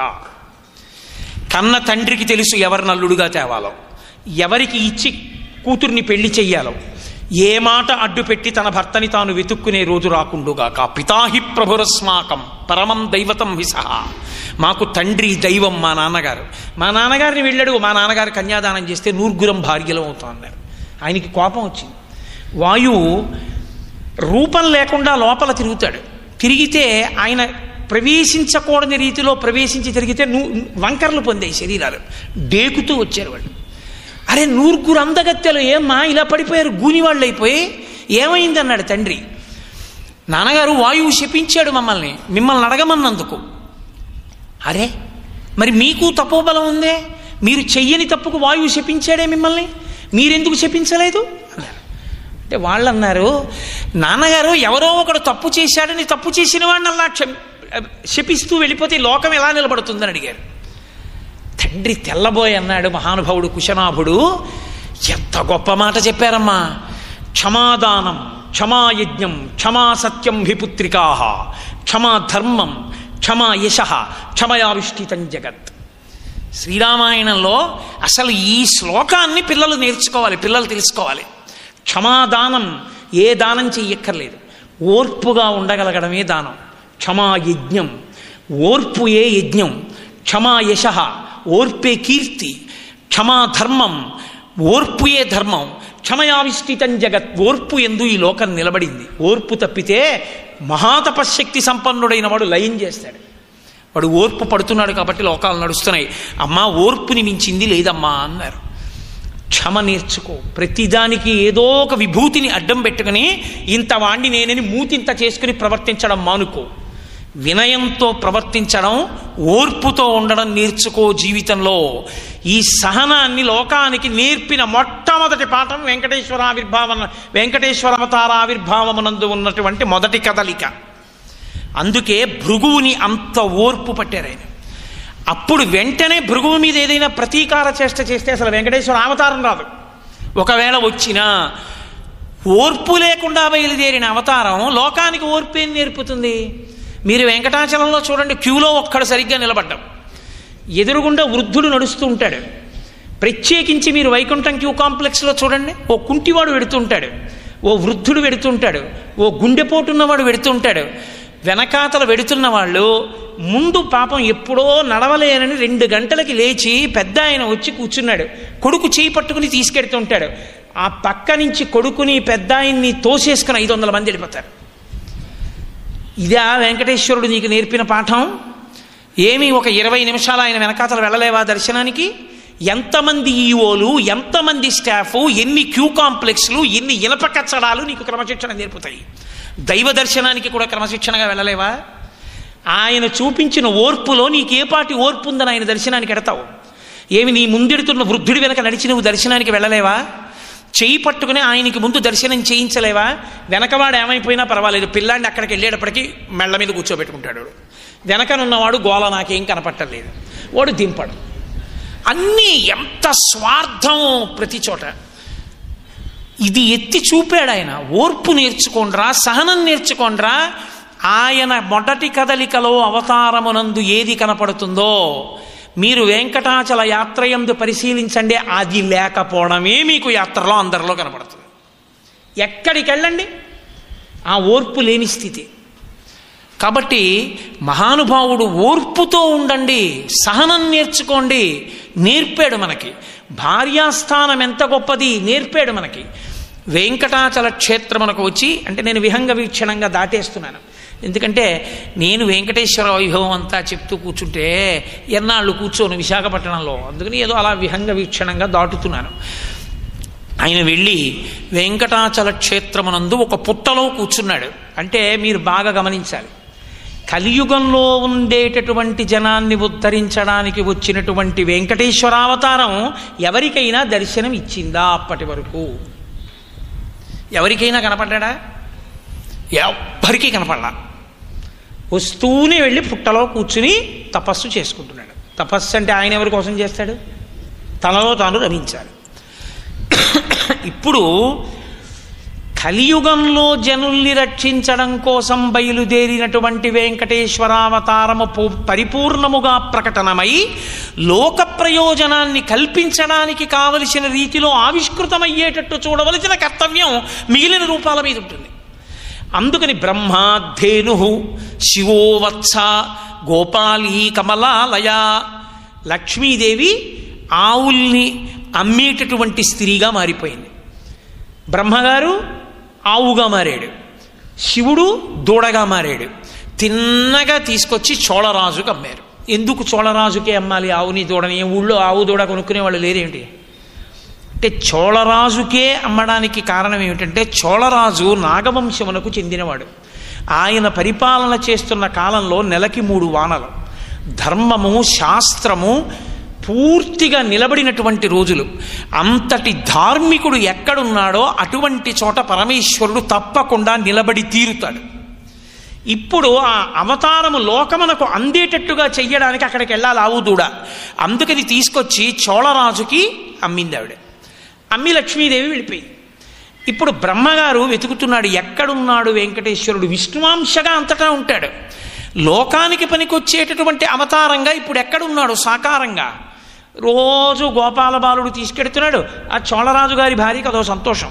ప్రతి ఆవు పాలు దగ్గరుండి చూసుకునేది ఆవిడ. ఇవాళ ఆవు ఇన్ని ఇస్తోందా చూసుకునేది. కాబట్టి ఆయన రోజు తీసుకెడుతున్నాడు, ఆవుల్ని మేపుతున్నాడు, తీసుకొస్తున్నాడు. బ్రహ్మగారు వెతుక్కుంటున్నారు. ఒక రోజున బ్రహ్మగారు ఒక పుట్ట మీదకి వెళ్ళారు. స్వామి పుష్కరిణీ తీరంలో ఉన్నటువంటి పుట్ట దగ్గరికి వెడితే ఆ దివ్య లక్షణముల చేత తెలిసిపోయింది. తెలుస్తుంది పరమేశ్వరుడు సాకారముగా ఇక్కడ ఉన్నాడు అని. భాగవతంలో పోతన గారు అంటారు, సుహృతంబులయ్యశికులున్ కళ్యాణమి కాలమున్ అంటారు. వామనమూర్తిగా విష్ణువు నడిచొస్తుంటే అగ్నిశిఖలు పైకి లేచాయి మంగళప్రదంగా. అంటే అగ్నిశిఖ లేస్తోంది అంటే దైవాంశ సంభూతుడు తపోనిష్టాగరిష్ఠులు మహాపురుషులు వస్తుంటే అగ్నిశిఖలు పైకి లేస్తాయి, మంగళ సూచనలు తెలుస్తాయి. ఆ ఈశ్వర శక్తి ఉన్నటువంటి వాడు వచ్చాడు అని గుర్తు దానికి. కాబట్టి ఇప్పుడు విష్ణువు ఆ పుట్టలో ఉన్నారు. బ్రహ్మగారు కనిపెట్టారు. వెంటనే వాల్మీకస్తం హరిజ్ఞాత్వా తుతోష మనసా విధి. ఓ కలియుగాన్ని ఉద్ధరించడానికి వచ్చిన అవతారం ఇందులో ఉంది. ఎప్పుడది పైకొచ్చి దర్శనం ఇవ్వాలి దానిష్టం, ఆయన ఇష్టం, ఏ కారణానికి వస్తాడో పైకి. కానీ తన భక్తి ప్రకటనం తాను చేస్తూ ఉండాలి. అందుకని రోజు క్షీరధారలతో అభిషేకం చేశాడు. ఆయన వెంకటేశ్వరుడు తాగాడు అని లేదు పురాణంలో, అభిషేకం చేశారు అని ఉంది. ఆయన ఏదో పైనుంచి కురిపిస్తుంటే ఇలా నోరెత్తి తాగి పాలు తాగి జీవించవలసిన అవసరం ఉన్నవాడు కాదు ఆయన. ఆయన ఆవు పాలతో అభిషేకించాడు పరమాత్మని. అది బ్రహ్మగారి భక్తి. ఇప్పుడు రోజు ఆవు పాలు విడిచిపెట్టేస్తోంది, ఇంటికి వెళ్ళిపోతుంది, చుక్క పాలు ఇవ్వదు. ఎక్కడ లేని కోపం వచ్చింది రాణికి. ఒరే, ఆవు పాలు ఇవ్వట్లేదు, నువ్వు కానీ తాగేస్తున్నావా? గోపాల బాలుడి మీద అనుమానం వచ్చి కొరడా చేత్తో పట్టుకుని చర్మము చేత తయారు చేయబడినటువంటి ఆయుధముతో పటకాతో కొట్టించింది. వాడు పాపం ఆ దెబ్బలకి హడిలిపోయి ఈ ఆవు ఏం చేస్తోందో, తన పాలు తానే తాగుతోందో, దూడకి తాగిస్తోందో, ఎక్కడన్నా విడిచిపెడుతోందో అమ్మ 1000 కళ్ళతో చూస్తానన్నాడు. మరునాడు ఆ ఆవునే పరిశీలిస్తున్నాడు. ఇన్ని దెబ్బలు తినున్నాడు కదా, ఈ ఆవు వల్ల ఇన్ని దెబ్బలు తిన్నాడని కక్ష ఉంది కడుపులో. ఆ ఆవు వెళ్ళి పుట్ట మీద నిలబడి పాలధారల చేత వెంకటేశ్వరుణ్ణి అభిషేకిస్తోంది. చూశాడు.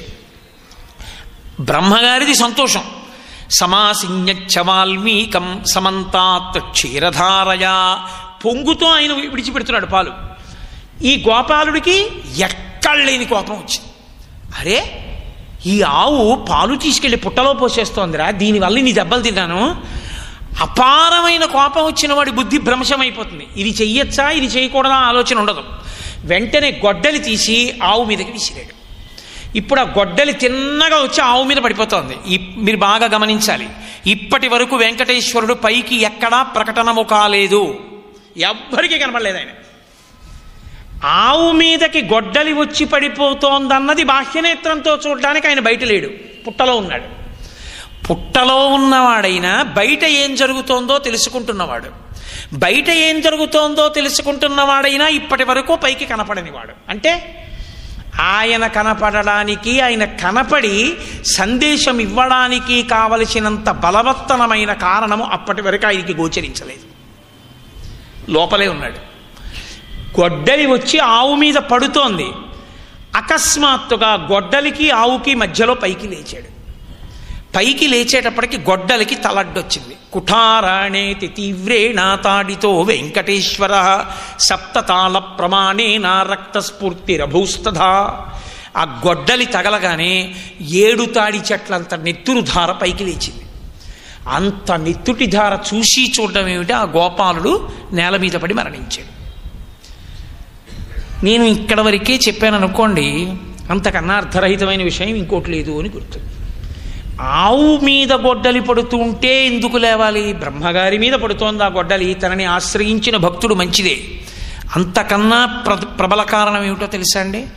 గోవు మీద గొడ్డలి పడుతోంది. ఆవు తన కళ్ళెదుర చనిపోవడానికి వీలు లేదు. గోరక్షణ, భూరక్షణ, గో సంరక్షణము ఎంత అవసరమో వెంకటేశ్వరావతార ప్రప్రథమ సందేశం. ఆవు తన కళ్ళెదుట మరణిస్తుంటే తాను బయటికి వ్యక్తము కాకపోతే అర్థం లేదు ఇంక అసలు. అందుకని ఆయన పైకి వచ్చేసాడంతే. ఆవు లాంటి ప్రాణి లోకంలో లేదు. వేదంలో గోవు గురించి ఒక మాట ఉంది. గోవుని చతుర్ముఖ బ్రహ్మగారు సృజించలేదు. ఒకానొకప్పుడు మహర్షులు చేసినటువంటి యజ్ఞంలోంచి గోవు పైకి వచ్చింది. మళ్ళీ గోవులలో విశేషమైనటువంటి శక్తిని కల్పించడానికి కొన్ని గోవుల వంక పరమేశ్వరుడు ప్రత్యేక దృష్టితో చూశాడు.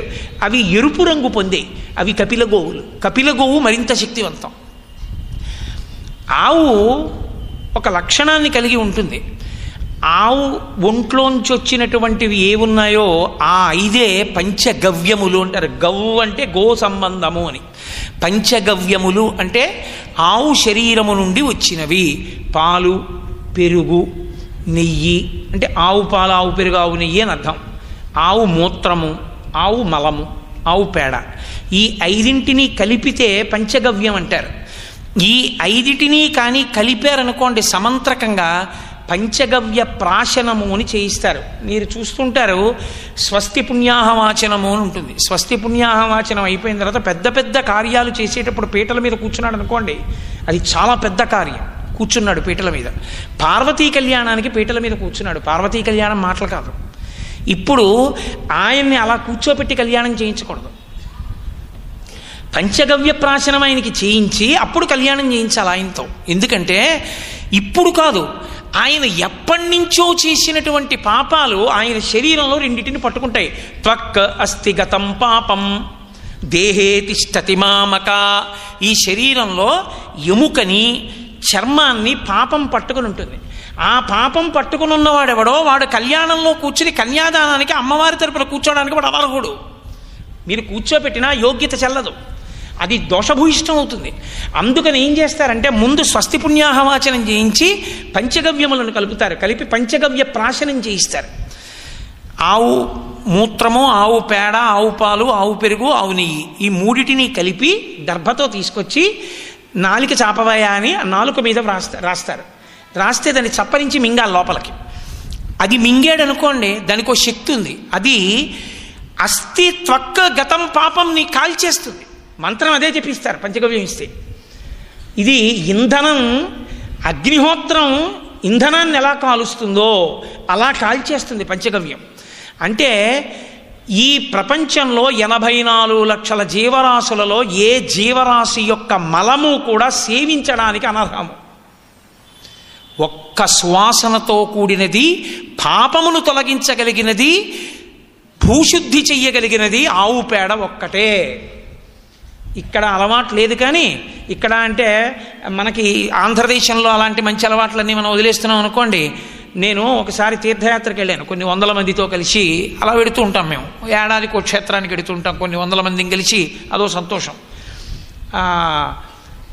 గోకర్ణ క్షేత్రానికి వెళ్ళాం. ఏమి మోహన్ రారు, గోకర్ణ క్షేత్రానికి వెడితే అక్కడ కొన్ని వందల మందికి భోజనం పెట్టారు మా అందరికీ. ఓ పంక్తికి 100 మంది. పంక్తి అయిపోగానే వాళ్ళు మళ్ళీ భోజనం ఎలా పెట్టేవారో తెలుసా? ఏదో తడిగుడ్డ పెట్టి ఒత్తేసి భోజనం పెట్టేవారు కాదు. ఆవు పేడ కలిపిన నీళ్లు తీసుకొచ్చి చిలకరించి అప్పుడు విస్తళ్ళేసేవారు. భూశుద్ధి. మనం చేస్తాం సత్యనారాయణ వ్రతం. సత్యనారాయణ వ్రతం చేసామంటే అదంతా సర్దుకోవలసిన దరిద్రం ఎవరిదంటే ఇంటి పురోహితుడిది. ఆయన అన్నీ సర్దుకుంటాడు. మనకి ఏమీ ఒక్కటి అక్కర్లేదు. మనకెప్పుడు సెల్లోటు ఉంటే చాలు చేతులు. ఏం చేస్తున్నా అది ఉండాలి తప్ప ఇంకేమీ అక్కర్లేదు జీవితంలో. అసలు సత్యనారాయణ వ్రతం చేసే ముందు భూశుద్ధి చెయ్యాలి. అక్కడ కూర్చున్నావు, అక్కడ తిరిగావు, అక్కడే నించున్నావు, అదంతా మట్టి అయింది, ఎన్నాళ్ళ నుంచి అక్కడ ఏం పనులు చేశావో. కాబట్టి గోమయాన్ని తీసుకొచ్చి అలుకుతారు. గోమయంతో అలికితే ఉత్తరక్షణ భూశుద్ధి. ఆవు శరీరంలోంచి వచ్చినటువంటి పేడని స్కాందంలో బ్రహ్మోత్తరఖండంలో చెప్తారు. కొన్ని మంత్రములతో కాల్చి గుండ్రని ఉండలుగా చేసి కాల్చి ఆ విభూతిని ధరిస్తే పరమేశ్వరుని యొక్క సమస్త ఐశ్వర్య శక్తి అందులో ఉంటుంది. అందుకే ఎడం చేతిలో వేసుకుని నీళ్లు పోసి కుడి చెయ్యి మూసి మంత్రం చెప్తారు. చెప్పి అప్పుడు ఆ భస్మధారణ చేస్తారు. కాబట్టి భస్మ అంటే భ అంటే పరమేశ్వరుడు కాంతి, స్మరణకి తీసుకొస్తుంది పాపాలని కాల్చి. అంత గొప్ప విభూతి ఆవు పేడలోంచి వస్తుంది. ఆవు చర్మం చేత ఈశ్వరుడికి కావలసినటువంటి గొప్ప వాద్యాన్ని వినిపించగలిగినటువంటి మృదంగాది పరికరములు తయారవుతాయి. ఆవు శరీరంలో ఒక ఆవు బతికున్న కాలం అంతట్లోనూ కలిపి 2-3 నల్లపూసలు కలిపి దాస్తే ఎంత అవుతుందో అంత గోరోచనాన్ని తయారు చేస్తుంది. ప్రతిరోజు సూదితో పెడితే చొక్క ఎంత అవుతుందో అంతంత గోరోచనాన్ని తయారు చేసుకుంటూ వస్తుంది ఆవు. అది ఆవు బతికుండగా దాని కడుపు కోసి తీయకూడదు. తనంత తాను ఆవు శరీరం విడిచిపెట్టిన తర్వాత గోరోజనాన్ని పైకి తీస్తారు. తీసి పరమేశ్వర సన్నిధిలో కాలుస్తారు. చమకంతో అభిషేకం చేసేటప్పుడు పరమేశ్వరుడికి విశేషాభిషేకం అని గుర్తేమిటంటే ఆవు కొమ్ముతోటి అభిషేకం చేస్తారు. గోశృంగాభిషేకము అని ఆవు కొమ్ము చివరి భాగంలో కన్నం పెట్టి దానికి ఏనుగు ముఖం కానీ ఎద్దు ముఖం కానీ పెట్టి లేదా ఒక చిన్న తొడుగు తొడిగి నిండా పాలు పోసి పట్టుకుంటారు. చమకం చెప్పాలి. చమకం చెప్తుండగా పాలధార పడితే అది విశేషాభిషేకం అని గుర్తు, గోశృంగాభిషేకం. అలాగే గోవు డెక్కలలోంచి ధూళి పైకి లేస్తే ఆ ధూళి మన మీద పడితే గోధూళి వేళాయే అని ఆ గోధూళి వేళ జ్యోతిష శాస్త్రంలో అదొక ప్రత్యేకమైన లగ్నం. ఆ ధూళి మీద పడితే అదొక ప్రత్యేకమైన స్నానం. అన్నిటినీ మించి విశేషం ఏమిటో తెలుసా? పీఠముల యందు 3 పూజలు చేస్తారు. ఏనుక్కి పూజ చేస్తారు, గుర్రానికి పూజ చేస్తారు, ఆవుకు పూజ చేస్తారు. గజ పూజ పశు పూజ, అశ్వపూజ పశు పూజ, గోపూజ పరదేవతా పూజ. పరదేవతకి సాక్షాత్తు పూజ గోపూజ. అమ్మవారిని అధికార భేదము చేత అందరూ పూజ చేయలేరని వేదమాత ఇచ్చిన గొప్ప అనుగ్రహం ఏమిటంటే అందరూ పూజ చేయడానికి వీలుగా పరదేవత వచ్చి నిలబడుతుంది ఆవుగా. వేదం చెప్తోంది, నేను చెప్పడం కాదు. అందుకే అమ్మవారిని ఒక ప్రశ్న వేశారు, ఏమమ్మా నువ్వు పరదేవతవి కదా, అమ్మా అన్న మాట అంత మధురమైంది కదా, కొడుక్కి 60 ఏళ్ళు రాని 70 ఏళ్ళు రాని అమ్మే అమ్మ చచ్చిపోవడం అన్న మాట ఎవడు తట్టుకోలేడు కదా లోకంలో, మరి అమ్మని ఎందుకు తీసేస్తున్నావు అంటే అమ్మ ఉండిపోయి కొడుకు వెళ్ళిపోకూడదుగా, మరి అమ్మ వెళ్ళిపోవాలి. ఒక్క అమ్మని తీసినందుకుట అమ్మవారు ఎంతమంది అమ్మల్ని ఇచ్చిందో తెలుసా? భూమాత. నువ్వు ఎక్కడున్నా అమ్మ ఉంటుందిరా, అందుకే భూమాత అంటారు. అమ్మ ఒళ్ళోనే ఉంటాం మనం. తెల్లవారి లేస్తే అమ్మ మీద నిలబడతాం. అమ్మా కాలుతో తన్ని లేస్తున్నానమ్మా, తప్పలేదమ్మా, ఇంతకన్నా నాకు మార్గం లేదమ్మా. సముద్రవసనే దేవి పర్వత స్తనమండలే విష్ణుపత్ని నమస్తుభ్యం పాదాహతిం క్షమస్వమే. కాలుతో తన్ని లేస్తున్నాను, మన్నించు. నేల మీద పడి నమస్కరించి లేచి నిలబడాలి. అందుకే ఆఖరణ శరీరం విడిచిపెడితే ఆ అమ్మ తనలో కలుపుకుంటుంది. వాల్మీకి మహర్షి అంటారు, క్షితిక్షమా పుష్కర సన్నిభాక్షి అంటారు. ఇల్లు కట్టుకోవాలి, అమ్మ గుండెల మీద గుణపంతో గొయ్యి పెట్టాలి. పట్టెడన్నం తినాలి, నాగలి తీసుకొచ్చి అమ్మ గుండె మీద రాపాడించాలి. పందిరెయ్యాలి యజ్ఞశాల, పందిరి రాట వేయడానికి అమ్మ గుండెల మీద గుణపంతో కన్నం పెట్టాలి. మలమూత్రములు విసర్జించాలి, అమ్మ ముఖం మీద విసర్జించాలి. మా ఆయన అని ఆయన కీర్తిని పంచుకుంటారు, మా నాన్నగారు అని ఆయన కీర్తిని పంచుకుంటారు, మా పినతండ్రి అంటారు, మా అన్నయ్య అంటారు, మా తమ్ముడు అంటారు, మా గురువు గారు అంటారు, మా ఇంటి పక్క ఆయన అంటారు. ఆయనకి ఉన్న సమస్త కీర్తిని ఐశ్వర్యాన్ని పంచుకుంటారు. ఆయన శరీరంలోంచి వచ్చిన మలమూత్రాలను ఎవరు పట్టుకుంటారు? మా నాన్నగారిని కొడుకు పట్టుకుంటాడా, మా ఆయనని భార్య పట్టుకుంటుందా, నా కొడుకుని తల్లి పట్టుకుంటుందా? ఇంకా తల్లి పడుతుంది పసితనంలో. ఎవరు పడతారు? తల్లి పట్టుకుంటుంది, భూమాత పట్టుకుంటుంది, అమ్మ. కాబట్టి చిట్ట చివర ఊపిరి ఆగిపోతే అందరూ విడిచిపెడితే నాన్న నాలోకి రారా అని అమ్మ పుచ్చుకుంటుంది. అందుకని అమ్మా నీది ఏమి ఓర్పమ్మా, బతికున్నన్నాళ్ళు తంతే ఆకరణ పుచ్చుకున్నావా? చితిక్షమా పుష్కర సన్నిభాక్షి ఆరక్షిత రాఘవ లక్ష్మణాభ్యాం సారాక్షసీభి వికృతిక్షణాభి సంరక్షిత సంప్రతి వృక్షమూలే. ఆ తల్లి పోలికొచ్చిందమ్మా సీతమ్మ. భూదేవికి ఎంత ఓర్పో నీకంత ఓర్పమ్మా అంటారు వాల్మీకి మహర్షి. అటువంటి భూమాత ఒక అమ్మ.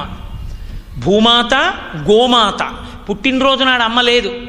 అమ్మ ఉన్న రోజుల్లో పుట్టినరోజు వచ్చిందంటే కష్టపడి జంతికలు చేసి అవన్నీ రోట్లో దంపి పాకం పట్టి తొక్కుళ్ళడ్డూలు కట్టి, నాన్న నీకు తొక్కుళ్ళడ్డు ఇష్టం రా అని పుట్టినరోజు నాడు కష్టంలో ఉన్నామో సుఖంలో ఉన్నామో, ఆ రోజుల్లో ఐశ్వర్యం ఉందో ఐశ్వర్యం లేదో కానీ ఎంతో ప్రేమతో ఒక ప్యాంటు చొక్కా కొని ఆ కొత్త బట్టలు వేసుకోమని బొట్టు పెట్టి అమ్మ అక్షతలు వేసి ఆశీర్వచనం చేసి అమ్మ తెచ్చి తినిపించిన తొక్కుడు లడ్డూతో సమానమైన పుట్టినరోజు మళ్ళీ ఉంటుందా జన్మలో? అలా తొక్కుడు లడ్డూ పెట్టే అమ్మ లేదు ఇప్పుడు. అప్పుడు ఏం చెయ్యాలని అడిగారు. అమ్మ లేదని బాధపడకు, అమ్మని నేను తీయలేదంది పరదేవత. ఒక ఆవు పాలు తెచ్చుకొని పాయసం వండుకు తిను, లేదా పాయసం కూడా ఉండేవాడు నీకు లేకపోతే ఆవు పాలు తాగు, నీ అమ్మ మళ్ళీ నీకు తొక్కుడు లడ్డూ పెట్టినట్టే. అందుకే భూమాతగా, జనకమాతగా, జన్మనిచ్చిన తల్లిగా, గోమాతగా, లోకమాతగా, జగజ్జననిగా అమ్మవారు నిలబడింది. కాబట్టి సాక్షాత్తు పరదేవత గోవు అంటే. ఎక్కడ గోవు సంతోషిస్తుందో అక్కడ 33 కోట్ల మంది దేవతలు సంతోషిస్తారు. ఎక్కడ గోవు దుఃఖపడుతుందో ఆ యజమాని నశించిపోతాడు. సాధు గోమాత భరతభూ శ్వాసకోశ మరియు నద్దాని బంధింప నుడికిపోదే వటదళంబునకనుమూయు వాని కడుపు అంటారు విశ్వనాథ సత్యనారాయణ గారు శివార్పణంలో. వటపత్రశాయి కడుపు ఉడికిపోదా అన్నారు ఆయన. కాబట్టి గోవు గోవే, అంతా గొప్ప గోవు. అందుకే గోబ్రాహ్మణేభ్య శుభమస్తు నిత్యం లోకా సమస్తా సుఖినో భవంతు శాంతి మంత్రం. గోవు బ్రాహ్మణుడు సుఖంగా ఉండాలి, మిగిలిన వాడు పాడైపోతే ఏం అక్కర్లేదా? అంటే అందరూ బాగుండాలంటే యజ్ఞం జరగాలి, యజ్ఞం చేయాలంటే మంత్రం చెప్పడానికి బ్రాహ్మణుడు ఉండాలి. ఉండే ఆయన ఏం చేస్తాడు? యజ్ఞం చెయ్యాలంటే భూశుద్ధి చేయాలంటే ఆవు పేడ ఉండాలి, అగ్ని రగల్చాలంటే ఆవు పేడ పిడకలు ఉండాలి, ఆవు పాలు పొయ్యాలి, ఆవు నెయ్యి ఉంటే కానీ హవిస్సు ఇవ్వడానికి లేదు. ఆవు లేని నాడు ఇవన్నీ ఎక్కడ ఉంటాయి? ఇవన్నీ లేని నాడు యజ్ఞం ఎక్కడుంది? యజ్ఞము యాగము హోమము లేని నాడు సనాతన ధర్మం ఎక్కడుంది? మంత్రం ఉంటే మాత్రం బ్రాహ్మణ్యం ఎందుకు పనికొస్తుంది? లోకానికి శాంతి ఎక్కడి నుంచి కలుగుతుంది? కాబట్టి గోవు లేని నాడు ఏదీ లేదు. గోవే గొప్పది. అందుకే అన్నిటికన్నా ముందు ఉండవలసింది ఏది అంటే గో అంది వేదం. గో బ్రాహ్మణేభ్య శుభమస్తు నిత్యం. గోవు బ్రాహ్మణుడు ఉంటే అందరి కష్టాలు గట్టెక్కాలని హోమం చేస్తారు. గోదావరి ఎండిపోయింది కిందటి సంవత్సరం, చరిత్రలో లేదు. సత్రయాగం చేశారు బ్రాహ్మణులందరూ. నేను పొంగిపోయాను వెళ్ళి. వాళ్ళ ద్రవ్యంతో చేశారు. గోదావరి ఒడ్డున బ్రాహ్మణులందరూ కలిసి అద్భుతమైన సత్రయాగం చేశారు. ఎంత కష్టపడి వాళ్ళు కష్టపడి సంపాదించుకున్న ద్రవ్యాన్నంతటినీ కూడదీసి సత్రయాగం చేసి ఎప్పుడూ గోదావరి ఎండకుండుగాక, గోదావరి పుష్కలముగా ప్రవహించుగాక అని సంకల్పం చేసి చేశారు పశ్చిమ గోదావరి ఒడ్డున. చేస్తే ఆ యజ్ఞశాలకి నేను వెళ్ళి పరవశించిపోయి ఓ ప్రసంగం కూడా చేశాను. అంతే. ఈ సంవత్సరానికి గోదావరి గలగలలతో ప్రవహించింది. యజ్ఞము యజ్ఞమే, యాగము యాగమే, హోమము హోమమే. ఎక్కడది? గోవు ఉంటే. గోవు లేని నాడు ఎక్కడి నుంచి జరుగుతాయి? గోబ్రాహ్మణేభ్య శుభమస్తు నిత్యం లోకా సమస్తా సుఖినో భవంతు. అటువంటి గోవు మీద గొడ్డలు పడితే నేను పుట్టలో ఎందుకురా? ఇంకా నేను విష్ణువుని ఉండేందుకు, ఊడిపోయేందుకు? గోవు రక్షింపబడాలి, దానికోసం నా తలడ్డు పెడతాను. మీరు కూడా గోవు కొరకు బతకండి, గోవుని రక్షించండి, గోవుని కొట్టకండి. గోవుకో పువ్వు పెట్టండి, గోపృష్ఠమునందు పసుపు రాయండి, బొట్టు పెట్టండి. గోపృష్ఠము సాక్షాత్ లక్ష్మీ స్థానము. 5 స్థానములలో గోపృష్ఠమునందు మహాలక్ష్మి ఉంటుంది. అసలు 6వ స్థానం లేదు లక్ష్మీదేవికి. పద్మము, మారేడు దళం యొక్క వెనక భాగము, సువాసిని యొక్క పాపట ప్రారంభ స్థానము, ఏనుగు యొక్క కుంభస్థలము, 5వది ఆవు యొక్క వెనక తట్టు. ఈ 5 లక్ష్మీ స్థానాలు. లక్ష్మీదేవి స్థిర నివాసంగా ఉంటుంది ఆవు వెనక తట్టుకు పూజ. అందుకే అటువంటి మహాలక్ష్మీ స్థానం. అటువంటి ఆవుని అగౌరవపరచకండి, దాని మీద గొడ్డలి పడ్డానికి వీల్లేదు. వెంకటేశ్వరుడు పైకొచ్చి తలడ్డు పెట్టాడు. అంటే మహానుభావుడు గోవుని రక్షించవలసినటువంటి అవసరం ఎంత ప్రబలమైనదో మనకి నేర్పడానికి వెంకటేశ్వర స్వామి వారు నోటితో చెప్పకుండా గోవు కోసం తన తల అడ్డు పెట్టాడు. అంటే గోవుని పూజ చేయడం, గోవుని రక్షించడం ఎంత గొప్పదో మనకందరికీ కూడా సందేశం ఇచ్చారు ఆయన. అందుకే గోశాలలు పరిఢవిల్లాలి, గోపూజలు జరుగుతూ ఉండాలి. మళ్ళీ మళ్ళీ నేను అలా అంటున్నానని మీరు అనుకోకండి. మేము ఏది చేసినా రోజు కాకినాడలో గోపూజ జరగవలసిందే. అది దేవీ నవరాత్రులు కానివ్వండి, వెంకటేశ్వర వైభవోత్సవాలు కానివ్వండి, ఏ పూజ కానివ్వండి, ఎదురుగుండా ఆవులన్నీ వచ్చి నిలబడతాయి. నిలబడి చక్కగా గోపూజ చేయించుకుంటాయి. శృంగగిరి పీఠానికి ఆధిపత్యం వహించారు చంద్రశేఖర భారతీస్వామి వారు. ఆయన శారదాంబ ఆలయంలోకి వెడుతున్నారు. అమ్మవారికి పూజ చేయడానికి శిష్యులు వెనకాతల సంబారాలన్నీ పట్టుకుని వెడుతున్నారు. ఎక్కడి నుంచో ఆవు గబగబా వచ్చి అడ్డంగా పడుకుంది రాజద్వారానికి. శిష్యులు గబగబా వెళ్ళి ఆవుని లేపుతున్నారు. ఆయన అన్నారు, లేపకండి, శారద పూజ అందుకోవడానికి వాళ్ళ బయటికి వచ్చింది నా కోసం, పీట వేయండి. ఆవు దగ్గర పీట వేసి కూర్చుని శారదకి చెయ్యవలసిన పూజ ఆవుకి చేసి వెళ్ళిపోయారు వెనక్కి. అది గోవు అంటే. గోవు గోవే, గోవు సాక్షాత్ పరదేవత. అటువంటి గోవుని రక్షించండి. వెంకటేశ్వరావతారము యొక్క గొప్ప సందేశం. మహానుభావుడు ఎప్పుడైతే ఇంత దెబ్బతిని లోపలికి వెళ్ళిపోయాడో, బ్రహ్మగారు ఆవు రూపంలో ఉన్నాడు కదా, ఆవు గబగబా వెళ్ళింది చోళరాజు దగ్గరికి. ఏడుస్తూ తన బాధ ప్రకటనం చేసి చెప్పలేక గిరగిర తిరిగింది. ఆవు ఎందుకు ఇలా తిరుగుతోందని చోళరాజు ఆవుతో కలిసి వెంకటాచల పర్వతం మీదకి వచ్చాడు. పెద్ద రక్తధార కనపడింది, చనిపోయినటువంటి గోపాలబాలుడు కనపడ్డాడు. ఎందుకు ఇలా జరిగిందని ఆశ్చర్యపోయాడు. పుట్టలోనున్న వెంకటేశ్వరుడు, అప్పటికి గోపాలబాలుడు ఒక్కడే చూశాడు వెంకటేశ్వరుడిని. పుట్టలోనున్న వెంకటేశ్వరుడు శాపవాక్కు విడిచిపెట్టారు. పిశాచోభవ దుర్బుద్ధే మద్దుఃఖాదాన కర్మణ. నా తలకి గొడ్డలి దెబ్బ తినడానికి కారణం నువ్వే, అందుకని నీవు పిశాచవగుదువుగాక అన్నారు. ఆయన 2 చేతులు జోడించి అడిగాడు, అయ్యా నేనేం తప్పు చేశాను? గోపాలబాలుణ్ణి పంపించాను, వాడు గొడ్డలి విసిరాడు, మీరు తలడ్డు పెట్టారు, నేను పిశాచం అవడం ఎందుకు? కాదు, ఎంత శిక్ష వెయ్యాలో అంత శిక్ష వేయకుండా ఆవు పాలివ్వలేదని నీ భార్య కొట్టినటువంటి దెబ్బలకి వగచిన గోపాలబాలుడు గొడ్డలి విసిరాడు ఆవు మీద. పరిపాలన చేసేటటువంటి రాజు ప్రజలకి ధర్మం చెప్పకపోతే ప్రజలు చేసిన దోషానికి రాజుదే బాధ్యత. అందుకని నీకు శాపవాక్కు విడిచిపెడుతున్నాడు, పిశాచమై తిరిగన్నారు. ఎప్పటికి నాకు శాప విమోచనం అన్నారు. శుక్రవారేతు సాయాన్నే కిరీటం ధారయామ్యహం కిరీటధారణే కాలే నేత్రే మే జలపూజితే. ఆకాశరాజు గారు వస్తాడు. ఆయన తన కుమార్తె పద్మావతీదేవిని నాకు కన్యాదానం చేసి శుక్రవారం సాయంకాలం నా కిరీటం పెడతాడు, తల మీద పెద్ద కిరీటాన్ని. ఆ కిరీటం నా తల మీద పెట్టినప్పుడు నా కళ్ళల్లో ఆనంద భాష్పాలు వస్తాయి. అప్పుడు నీకు మనశ్శాంతి కలుగుతుంది. పిశాచమై తిరిగి వెంకటాచల పర్వతంలో ఉన్న స్వామి పుష్కరిణి యందు స్నానం చేస్తావు. స్వామి పుష్కరిణీ స్నానం, సద్గురోహ పాదసేవనం, ఏకాదశి వ్రతం చాపి త్రయం అత్యంత దుర్లభం. ఈ 3 దొరికేవి కావు. స్వామి పుష్కరిణిలో స్నానం చేసిన నాడు నీ యొక్క శాపం విమోచనం అయిపోతుందన్నారు మహానుభావుడు. ఆ సువీర మహారాజు గారు పిశాచమై తిరిగాడు. ఒక రోజున స్వామి పుష్కరిణిలో స్నానం చేశాడు. ఆ స్వామి పుష్కరిణిలో స్నానం చేసిన పుణ్యవశాత్ ఆయనకి శాప విమోచనమై మళ్ళీ సువీర మహారాజుగా రాజ్యాన్నంతటినీ కూడా చక్కగా పరిపాలన చేస్తున్నాడు.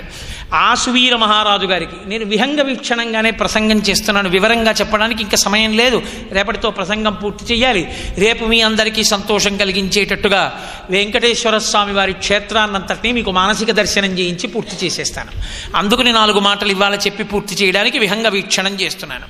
కాబట్టి మహానుభావుడు ఆ సువీర మహారాజు గారి యొక్క కుమారుడు సుధర్ముడు. ఈ సుధర్ముడు ఆయన మనోరమాదేవి అని ఒక ఆవిడ్ని వివాహం చేసుకున్నాడు. వాళ్ళిద్దరికీ పుట్టినటువంటి కుమారుడే ఆకాశరాజు. ఆ ఆకాశరాజు ఎవరో తెలుసా? నిన్నటి రోజున మీతో నేను మనవి చేశానే, మాధవుడు అని శ్రీకాళహస్తి గ్రామంలో పురంధరుడికి జన్మించాడు. పాపభూయిష్టమైన జీవితాన్ని గడిపి చిట్ట చివర వెంకటాచల పర్వతానికి తల తాటిస్తే పాపములు దహించుకుపోయాయని బ్రహ్మగారు సంతోషించి, నువ్వు వెంకటాచల పర్వతం మీదకి వచ్చావు కాబట్టి పాపములు దహింపబడ్డాయి కాబట్టి వచ్చే జన్మలో చంద్రవంశంలో పాండవుల యొక్క వంశంలో ఆకాశరాజుగా జన్మించు, నీ కడుపున పద్మావతీదేవి పుడుతుంది, వెంకటేశ్వరుడికి కన్యాదానం చేసి శాశ్వత లోకాల్ని పొందు అని అనుగ్రహించాడు. అదిగో ఆ మాధవుడు ఆకాశరాజుగా పుట్టాడు సుధర్మ మహారాజు గారికి. సుధర్మ మహారాజు గారు ఒకప్పుడు కపిలతీర్థం దగ్గరికి వెళ్ళి వేటాడుతున్నటువంటి సమయంలో ఒక నాగకన్య అక్కడ స్నానం చేసి వెడుతోంది. ఆయన ఆ నాగకన్య యందు వలపు పొందాడు. ఆమె అంది, మా నాన్నగారు నన్ను సుక్షత్రియుడికి ఇచ్చి కన్యాదానం చేస్తానన్నాడు, నిన్ను నేను ఎలా వివాహం చేసుకుంటానంది. అమ్మా, నేను కూడా సుక్షత్రియుణ్ణే, నా పేరు సుధర్మ మహారాజు, నేను నారాయణపురాన్ని రాజధానిగా చేసుకుని రాజ్యాన్ని ఏలుతూ ఉంటాను, కాబట్టి నిన్ను గాంధర్వ విధిని వివాహం చేసుకుంటానన్నారు. సరేనంది. ఆవిడ గాంధర్వ విధిని వివాహం చేసుకుంది. నా కొడుక్కి రాజ్యం ఇవ్వాలి అని నియమం పెట్టింది. నాకు ఇప్పటికే కొడుకున్నాడు కాబట్టి ఇప్పుడు నేను మళ్ళీ నీకు ఇవ్వలేను, నీ కొడుక్కి రాజ్యం ఇవ్వలేను, ఆకాశరాజుకి సగం ఇస్తాను, నీ కడుపున పుట్టే కొడుక్కి సగం ఇస్తాను. సరే, ఒడంబడ్డారు. ఇద్దరికి గాంధర్వ వివాహం అయింది. ఇద్దరు అక్కడ చాలా సంతోషంగా గడిపారు. ఆవిడ మళ్ళీ పాతాళలోకానికి వెళ్ళిపోయింది. వెళ్ళిపోయే ముందు సుధర్మ మహారాజు గారు ఆవిడికి రాజముద్రికనిచ్చి పంపాడు. గుర్తు చెప్పాడు, మనం ఇక్కడ ఈ దొండ పొదల్లో విహరించాం, ఇది గుర్తుగా చెప్పి కొడుకుని పంపించు అన్నాడు. పాతాళలోకానికి వెళ్ళిపోయిన తర్వాత ధనంజయుని కుమార్తె అయినటువంటి ఆ నాగకన్యకి కొంతకాలానికి గర్భం వచ్చి ఆమెకు కొడుకు పుట్టాడు. ఆ కొడుకు పెరిగి పెద్దవాడయ్యాడు. 16 సంవత్సరములు వచ్చి అన్ని విద్యలు నేర్చుకున్న తర్వాత తండ్రి దగ్గరికి పంపుతూ ఆనాడు సుధర్మ మహారాజు గారు ఇచ్చినటువంటి రాజముద్రికనిచ్చి, నువ్వు ఇంటికి వెళ్ళేటప్పుడు కపిలతీర్థం దగ్గర ఉన్న దొండతీగలు తీసి ఆ దొండతీగలు నడుము కట్టుకుని వెళ్ళరా, దొండతీగలు చూస్తే మీ నాన్నకి నాతో రమించిన రోజులు గుర్తొస్తాయని గుర్తు చెప్పింది. దొండతీగలు నడుముకి కట్టుకుని వచ్చి సుధర్మ మహారాజు గారికి కనపడి గుర్తింపబడిన వాడు కనుక తొండమాన్ చక్రవర్తి అని పేరు వచ్చింది. తొండమానుడు అన్న పేరు రావడానికి కారణం అది. అందుకని సుధర్మ మహారాజు గారికి ఆకాశరాజు, తొండమానుడు కొడుకులు. అదే సమయంలో వెంకటేశ్వర స్వామి వారు వాల్మీకమునందు పుట్టలో ఉండేవారు. పైకి లేచి తిరుగుతూ ఉండేవారు. అప్పుడప్పుడు గుర్రం ఎక్కి వాయుదేవుణ్ణి గుర్రంగా చేసుకుని తిరిగేవారు. వెంకటేశ్వరావతార ఆవిర్భావ సమయమునందు ఆయన కొండలలో తిరుగుతున్న రోజులలో వకుళమాత పెట్టిన అన్నం కాకుండా ఆయన తిన్నదేదో తెలుసా అండి? మీరు ఆశ్చర్యపోతారు. ఒక బోయవాడు పంచవన్నెల చిలుకని చూస్తుండేవాడు. ఇప్పటికీ మీరు తిరుప్పావడా సేవ వాటికి వెడితే కనపడుతుంది. వెంకటేశ్వర స్వామి వారి చేతి పక్కన ఉంటుందో చిలక. ఆ పంచవన్నెల చిలుక కొండకొమ్ము మీద ఎగురుతూ ఉంటుంది. ఆ పంచవన్నెల చిలుక ఎగిరితేనే తొండమాన్ దాని వెంట వచ్చాడు. ఒకసారి ఒక బోయవాడు ఒకతను అక్కడ ఉండేవాడు. అతను పంట పండించి చామదుంపలు పైకి తీసి ఉడికించి ఆకుదున్నెలో తేనె పోసి తేనెలో చామదుంపలు వేసి వెంకటేశ్వర స్వామి వారికి పెడుతుండేవాడు. రోజు స్వామి ఆ చామదుంపలు తింటుండేవారు. తన యందు భక్తి ఉండాలి తప్ప వాడు పండితుడా, ధనవంతుడా, ఇంకోట ఆయనకు అనవసరం. చామదుంపలు తినేవారు. ఒకప్పుడు ఆ బోయవాడు ఈ చామదుంపలన్నిటినీ కూడా ఆకుదున్నెలో పెట్టి తెచ్చి అక్కడ పెట్టి కొడుకుతో అన్నాడు, నేను వెళ్ళి తేనె పట్టుకొస్తాను రా, నువ్వు వీటిని చూస్తూ ఉండన్నాడు. ఆ కొడుకు తండ్రి వచ్చే లోపల ఆకలి వేసి ఆ చామదుంపలు చెట్టు రూపంలో ఉన్న వెంకటేశ్వరుడికి నివేదన చేసేసి కొన్ని దుంపలు తినేశాడు. తండ్రి ఇంటికి వచ్చాడు తేనె పట్టుకుని. ఏమిరా నువ్వు తినేశావా వెంకటేశ్వరుడికి పెట్టకుండా అని కొడుకుని నిగ్రహించి కొట్టడం మొదలుపెట్టాడు. కొట్టి కోపం వచ్చి కత్తి తీసి కొడుకుని పొడి చేయబోయాడు. చెట్టు రూపంలో ఉన్న వెంకటేశ్వరుడు గబగబా బోయవాడి చేతులు పట్టుకున్నారు. నీకన్నా భక్తుడు నీ కొడుకయా, నీ కొడుకంటే నాకు మహాప్రీతి అన్నారు. ఆ బోయవాణ్ణి ఆధారం చేసుకునే, పంచవన్నెల చిలుకను ఆధారం చేసుకునే తొండమాన్ వెంకటేశ్వరుడి దగ్గరికి వెళ్ళారు. ఆ చిలుక ఇప్పటికీ వెంకటేశ్వర స్వామి వారి యొక్క చేతి మీద ఉంటుంది వెంకటాచలంలో. మహానుభావుడు ఆ పుట్టలో ఉన్న రోజుల్లోనే వెడుతుంటే ఆదివరాహస్వామి వారి యొక్క పరిచారకులు చూసి, ఎవరొస్తున్నారు, ఇక్కడ ఆదివరాహస్వామి వారు ఉన్నారు, పక్కకి తప్పుకోండి పక్కకి తప్పుకోండి అన్నారు. అంటే వెంకటేశ్వరుడు పక్కకి తప్పుకున్నారు. 33 కోట్ల మంది దేవతలు ఆకాశంలో నిలబడ్డారు. ఒక ప్రమిదలో 2 దీపాలు వెలిగినట్టు విష్ణు అంశాలు 2 కలుసుకున్నాయి. ఆదివరాహస్వామి వెంకటేశ్వర స్వామి ఒకే విష్ణువు 2 రూపాలతో కలుసుకున్నారు.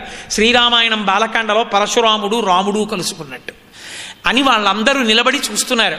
అప్పుడు అడిగారు వెంకటేశ్వర స్వామి వారు, అయ్యా నేను ఈ కొండకొచ్చాను, లక్ష్మీదేవి కరవీరపురం వెళ్ళిపోయింది, కలియుగంలో జనుల్ని ఉద్ధరించడం కోసం వచ్చాను, నాకు కొద్దిగా స్థలం ఇప్పిస్తారా అని అడిగారు. అడిగితే ఆదివరాహస్వామి అన్నారు, ఇది కలియుగం, ఇక్కడ లక్షణం ఉంది, ఎవడు ముందొచ్చి కూర్చున్నాడో వాడిదే స్థలం. భూ ఆక్రమణ అన్నదానికి మొట్టమొదలు అక్కడ ఉందిలో ఉంది. కాబట్టి నేను ముందొచ్చాను ఈ కొండ మీదకి, అందుకని ఇది వరాహక్షేత్రం నాది.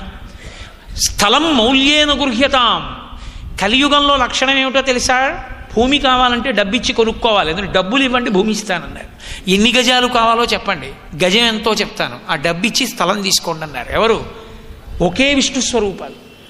ఆయన అన్నారు వెంకటేశ్వరుడు లక్ష్మి కరవీరపురంలో ఉంది, మన దగ్గర ఏం లేదు, కాబట్టి ఇప్పుడు నేను ఎక్కడి నుంచి పుచ్చుకుంటాను, కాబట్టి అయ్యా మీకు నేను ఒక వరం ఇస్తాను. ప్రథమం దర్శనం చాస్యాత్ నైవేద్యం క్షీరశేషనం ఇదమేవ వరం ద్రవ్యం దదామి కరుణానిధే. మహానుభావ, నేను ఒక వరం ఇస్తున్నాను. ఈ వెంకటాచల క్షేత్రంలో లక్షల మంది రాత్రి లేదు పగలు లేదు నా దర్శనం కోసం వచ్చినా, ఎవరు తిన్నగా వచ్చి నా దర్శనం చేస్తారో వాళ్ళు నా దర్శనం చెయ్యలేదని ఖాతాలో వేస్తాను. ముందు మీ దర్శనం చేసి నా దర్శనానికి రావాలి, ముందు మీకు నైవేద్యం పెట్టి నాకు నైవేద్యం పెట్టాలి. ప్రథమం దర్శనం చాస్యాత్, మీ దర్శనం చేసి నా దగ్గరికి వస్తే దర్శనానికి వచ్చాడని వేస్తాను.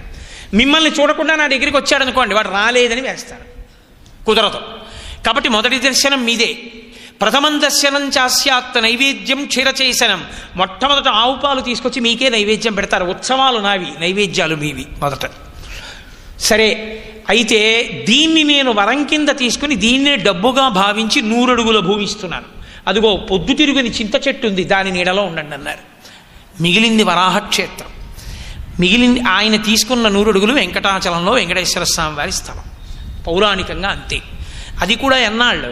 శ్వేతవరాహ కల్పం పూర్తయిపోయేంత వరకు ఇచ్చారు. అంటే బహుశः ఫస్ట్ లీజ్ అగ్రిమెంట్ వెంకటేశ్వర స్వామి వారే చేసుకున్నారు ఆదివరాహస్వామితో. కొనుక్కున్నది కాదు, లీజ్కి పుచ్చుకున్నది. 100 years లీజ్ అలా అంటుంటారే, అలా ఓ కల్పానికి పుచ్చుకున్నారు. దాన్ని పుచ్చుకుని వెంకటేశ్వర స్వామి వారు అక్కడ వెలిశారు. అందుకే వెంకటాచల క్షేత్రంలో పొరపాటున కూడా ఆదివరాహస్వామి దర్శనం చెయ్యకుండా వెంకటేశ్వర దర్శనానికి వెళ్ళకూడదు. ఆదివరాహస్వామిని దర్శించి అక్కడికి వెడుతూ ఉండాలి. అటువంటి మహానుభావుడు అక్కడ వెలిశాడు. విఖనస మహర్షి అని ఆయన చతుర్ముఖ బ్రహ్మగారి గురించి తపస్సు చేస్తే బ్రహ్మగారు ప్రత్యక్షమయ్యారు. ఏం కావాలన్నారు? నాకు కృష్ణ దర్శనం కావాలన్నారు. కృష్ణ భగవానుడే వెంకటేశ్వరుడుగా ఉన్నాడు, ఇప్పుడు పుట్టలో ఉన్నాడు, నువ్వు వెళ్ళి వెంకటాచలంలో సేవించన్నారు. ఆ వికనస మహర్షి, గోపీనాథుడు అంటారు ఆయన్ని, ఆయన వచ్చి పుట్టలో ఉన్న వెంకటేశ్వర స్వామి వారికి నిరంతరం ఆరాధన చేసేవారు. ఆ రోజుల్లోనే రంగదాసు అనబడే వ్యక్తి ఈ వికనస మహర్షికి సేవ చేయడానికి వచ్చి వెంకటేశ్వర స్వామి వారికి కావలసిన పూలు, పూజకు కావలసిన పళ్ళు, తేనె అన్నీ పట్టుకొచ్చేవాడు. ఈ రంగదాసు ఒకనకొకప్పుడు స్వామి పుష్కరిణి దగ్గరికి వెళ్ళి నీళ్లు తేబోతూ గంధర్వులు వచ్చి స్నానం చేసి క్రీడిస్తూ ఉంటే చూస్తూ ఉండిపోయాడు. చాలాసేపు అయిపోయింది, గంధర్వులు వెళ్ళిపోయారు. అయ్యయ్యయ్యో, గంధర్వ మిథునం చూస్తూ ఉండిపోయానే అని బాధపడి నీళ్లు పట్టుకుని వెళ్ళాడు ఇంటికి. ఆయన కోపం వచ్చింది వికనస మహర్షికి. ఇంతసేపు ఆలస్యం ఎందుకు చేశావన్నారు. నాది దోషమే, నేను గంధర్వ మిథునం చూస్తూ ఉండిపోయాను, తప్పైపోయింది, క్షమించండి అన్నారు. పుట్టలోంచి వెంకటేశ్వర స్వామి వారు అన్నారు, మీ ఇద్దరికీ వరం ఇస్తున్నాను. నా సేవ ఈ యుగంలో మొట్టమొదట నేను ఇక్కడికి వచ్చి పుట్టలో ఉన్నప్పుడు వైఖానసులకు చెందినటువంటి ఈ గోపీనాథుడు నాకు సేవ చేశాడు కాబట్టి నేను ఎక్కడ ఉన్నా వైఖానసులే నాకు అర్చన చెయ్యాలి. వైఖానసులు నాకు అర్చన చేసి వైఖానసులు అలంకారం చేస్తే నేను ప్రీతి చెందుతాను. అందుకే ఆనాటి నుంచి ఈనాటి వరకు శ్రీరంగం, తిరుమల మొదలైన క్షేత్రములన్నింటిలోనూ వైష్ణవుల్లో వైఖానసులదే పూజార్హత, వాళ్లే చేస్తారు. అందుకే వైఖానసులు చాలా చిత్రమైనటువంటి లక్షణంతో ఉంటారు. వాళ్ళు భార్య గర్భిణితో ఉన్నప్పుడే పాయసాన్ని కాచి పాయసంలో చక్రం, శంఖం అవి తప్తం చేసి ఆ పాయసాన్ని పట్టిస్తారు. పట్టించి గర్భంలో ఉన్న పిల్లవాడికి అటువంటి శుద్ధితో కూడిన పదార్థాన్ని వాళ్ళు తీసుకోవాలి అని. అది అంత పవిత్రమైనటువంటి వైఖానస లక్షణం. అటువంటి వైఖానసుడైనటువంటి గోపీనాథుడు వెంకటేశ్వరుణ్ణి అర్చించాడు, రంగదాసుకు వరం ఇచ్చాడు. ఓ రంగదాసు, నువ్వు ఇంత సేవ చేశావు, గంధర్వ మిథునాన్ని చూస్తూ ఉండిపోయావు, బెంగ పెట్టుకోకు. వచ్చే జన్మలో నువ్వే తొండమాన్ చక్రవర్తివై పుట్టి నాకు ఆలయాన్ని కడతావు. రంగదాసు తవ్విన బావి ఇప్పటికీ ఉంది తిరుమలలో. ఎక్కడుందో తెలుసా అండి? మీరు దర్శనం చేసుకుని బయటికి వచ్చేస్తారే ఘంటామంటపం పక్క నుంచి, బయటికి వచ్చేసి వకుళమాత దర్శనానికి మెట్లెక్కుతున్నప్పుడు కుడి చేతి పక్కన బావి ఉంటుంది. ఆ నీళ్లతోనే వంట చేస్తారు. అదే రంగదాసు తవ్విన బావి. ఇప్పటికీ ఆ నీళ్లతోనే వెంకటేశ్వర స్వామి వారికి నైవేద్యం తయారవుతుంది. ఆ రంగదాసు తొండమాన్ చక్రవర్తిగా, సుధర్ముని యొక్క రెండవ కుమారుడుగా, ధనంజయుని యొక్క కుమార్తె అయిన నాగకన్యక యొక్క కుమార్తెగా వచ్చాడు. మహానుభావుడైన వెంకటేశ్వరుడు కలియుగంలో ఆయన ఈ ఒక్క మాట చెప్పిన ఉపన్యాసాన్ని పూర్తి చేసేస్తాను. మిమ్మల్ని చలిగాల్లో ఎక్కువ కూర్చోపెట్టడం నాకు ఇష్టం లేదు. నకృతం దైవ సంఘైశ్చ నకృతం విశ్వకర్మణ స్వేచ్ఛయా క్రీడతే తత్ర ఇచ్ఛారూపం విరాజిత. మహానుభావుడు ఒకరు చెక్కినది కాదు, దేవతలు తయారు చేసినది కాదు, విశ్వకర్మ మలచినది కాదు, సాక్షాత్ శ్రీ మహావిష్ణువు వెంకటేశ్వరుడుగా ఆయనే అలా నిలబడ్డాడు. అది శిల కాదు, అది స్వామియే. అందుకే అంత దివ్యమైన ఆకర్షణ. విమానాలకి పేర్లు మారుతాయి. కంచిలో ఉంటే ప్రణవాకార విమానం, తిరుమలలో ఉంటే ఆనందనిలయ విమానం. ఆనందనిలయ విమానం అని ఎందుకు పిలుస్తారో తెలుసా అండి? మీ ప్రయత్నంతో త్రికరణ శుద్ధిని తెచ్చుకోవడం చాలా కష్టం. పూజ అంటే 3 ఏకీకృతమైతేనే పూజ. 3 ఏకీకృతము కాకపోతే అది పూజ కాదు. పూజకి కోసం చేసిన ప్రయత్నం అంటారు.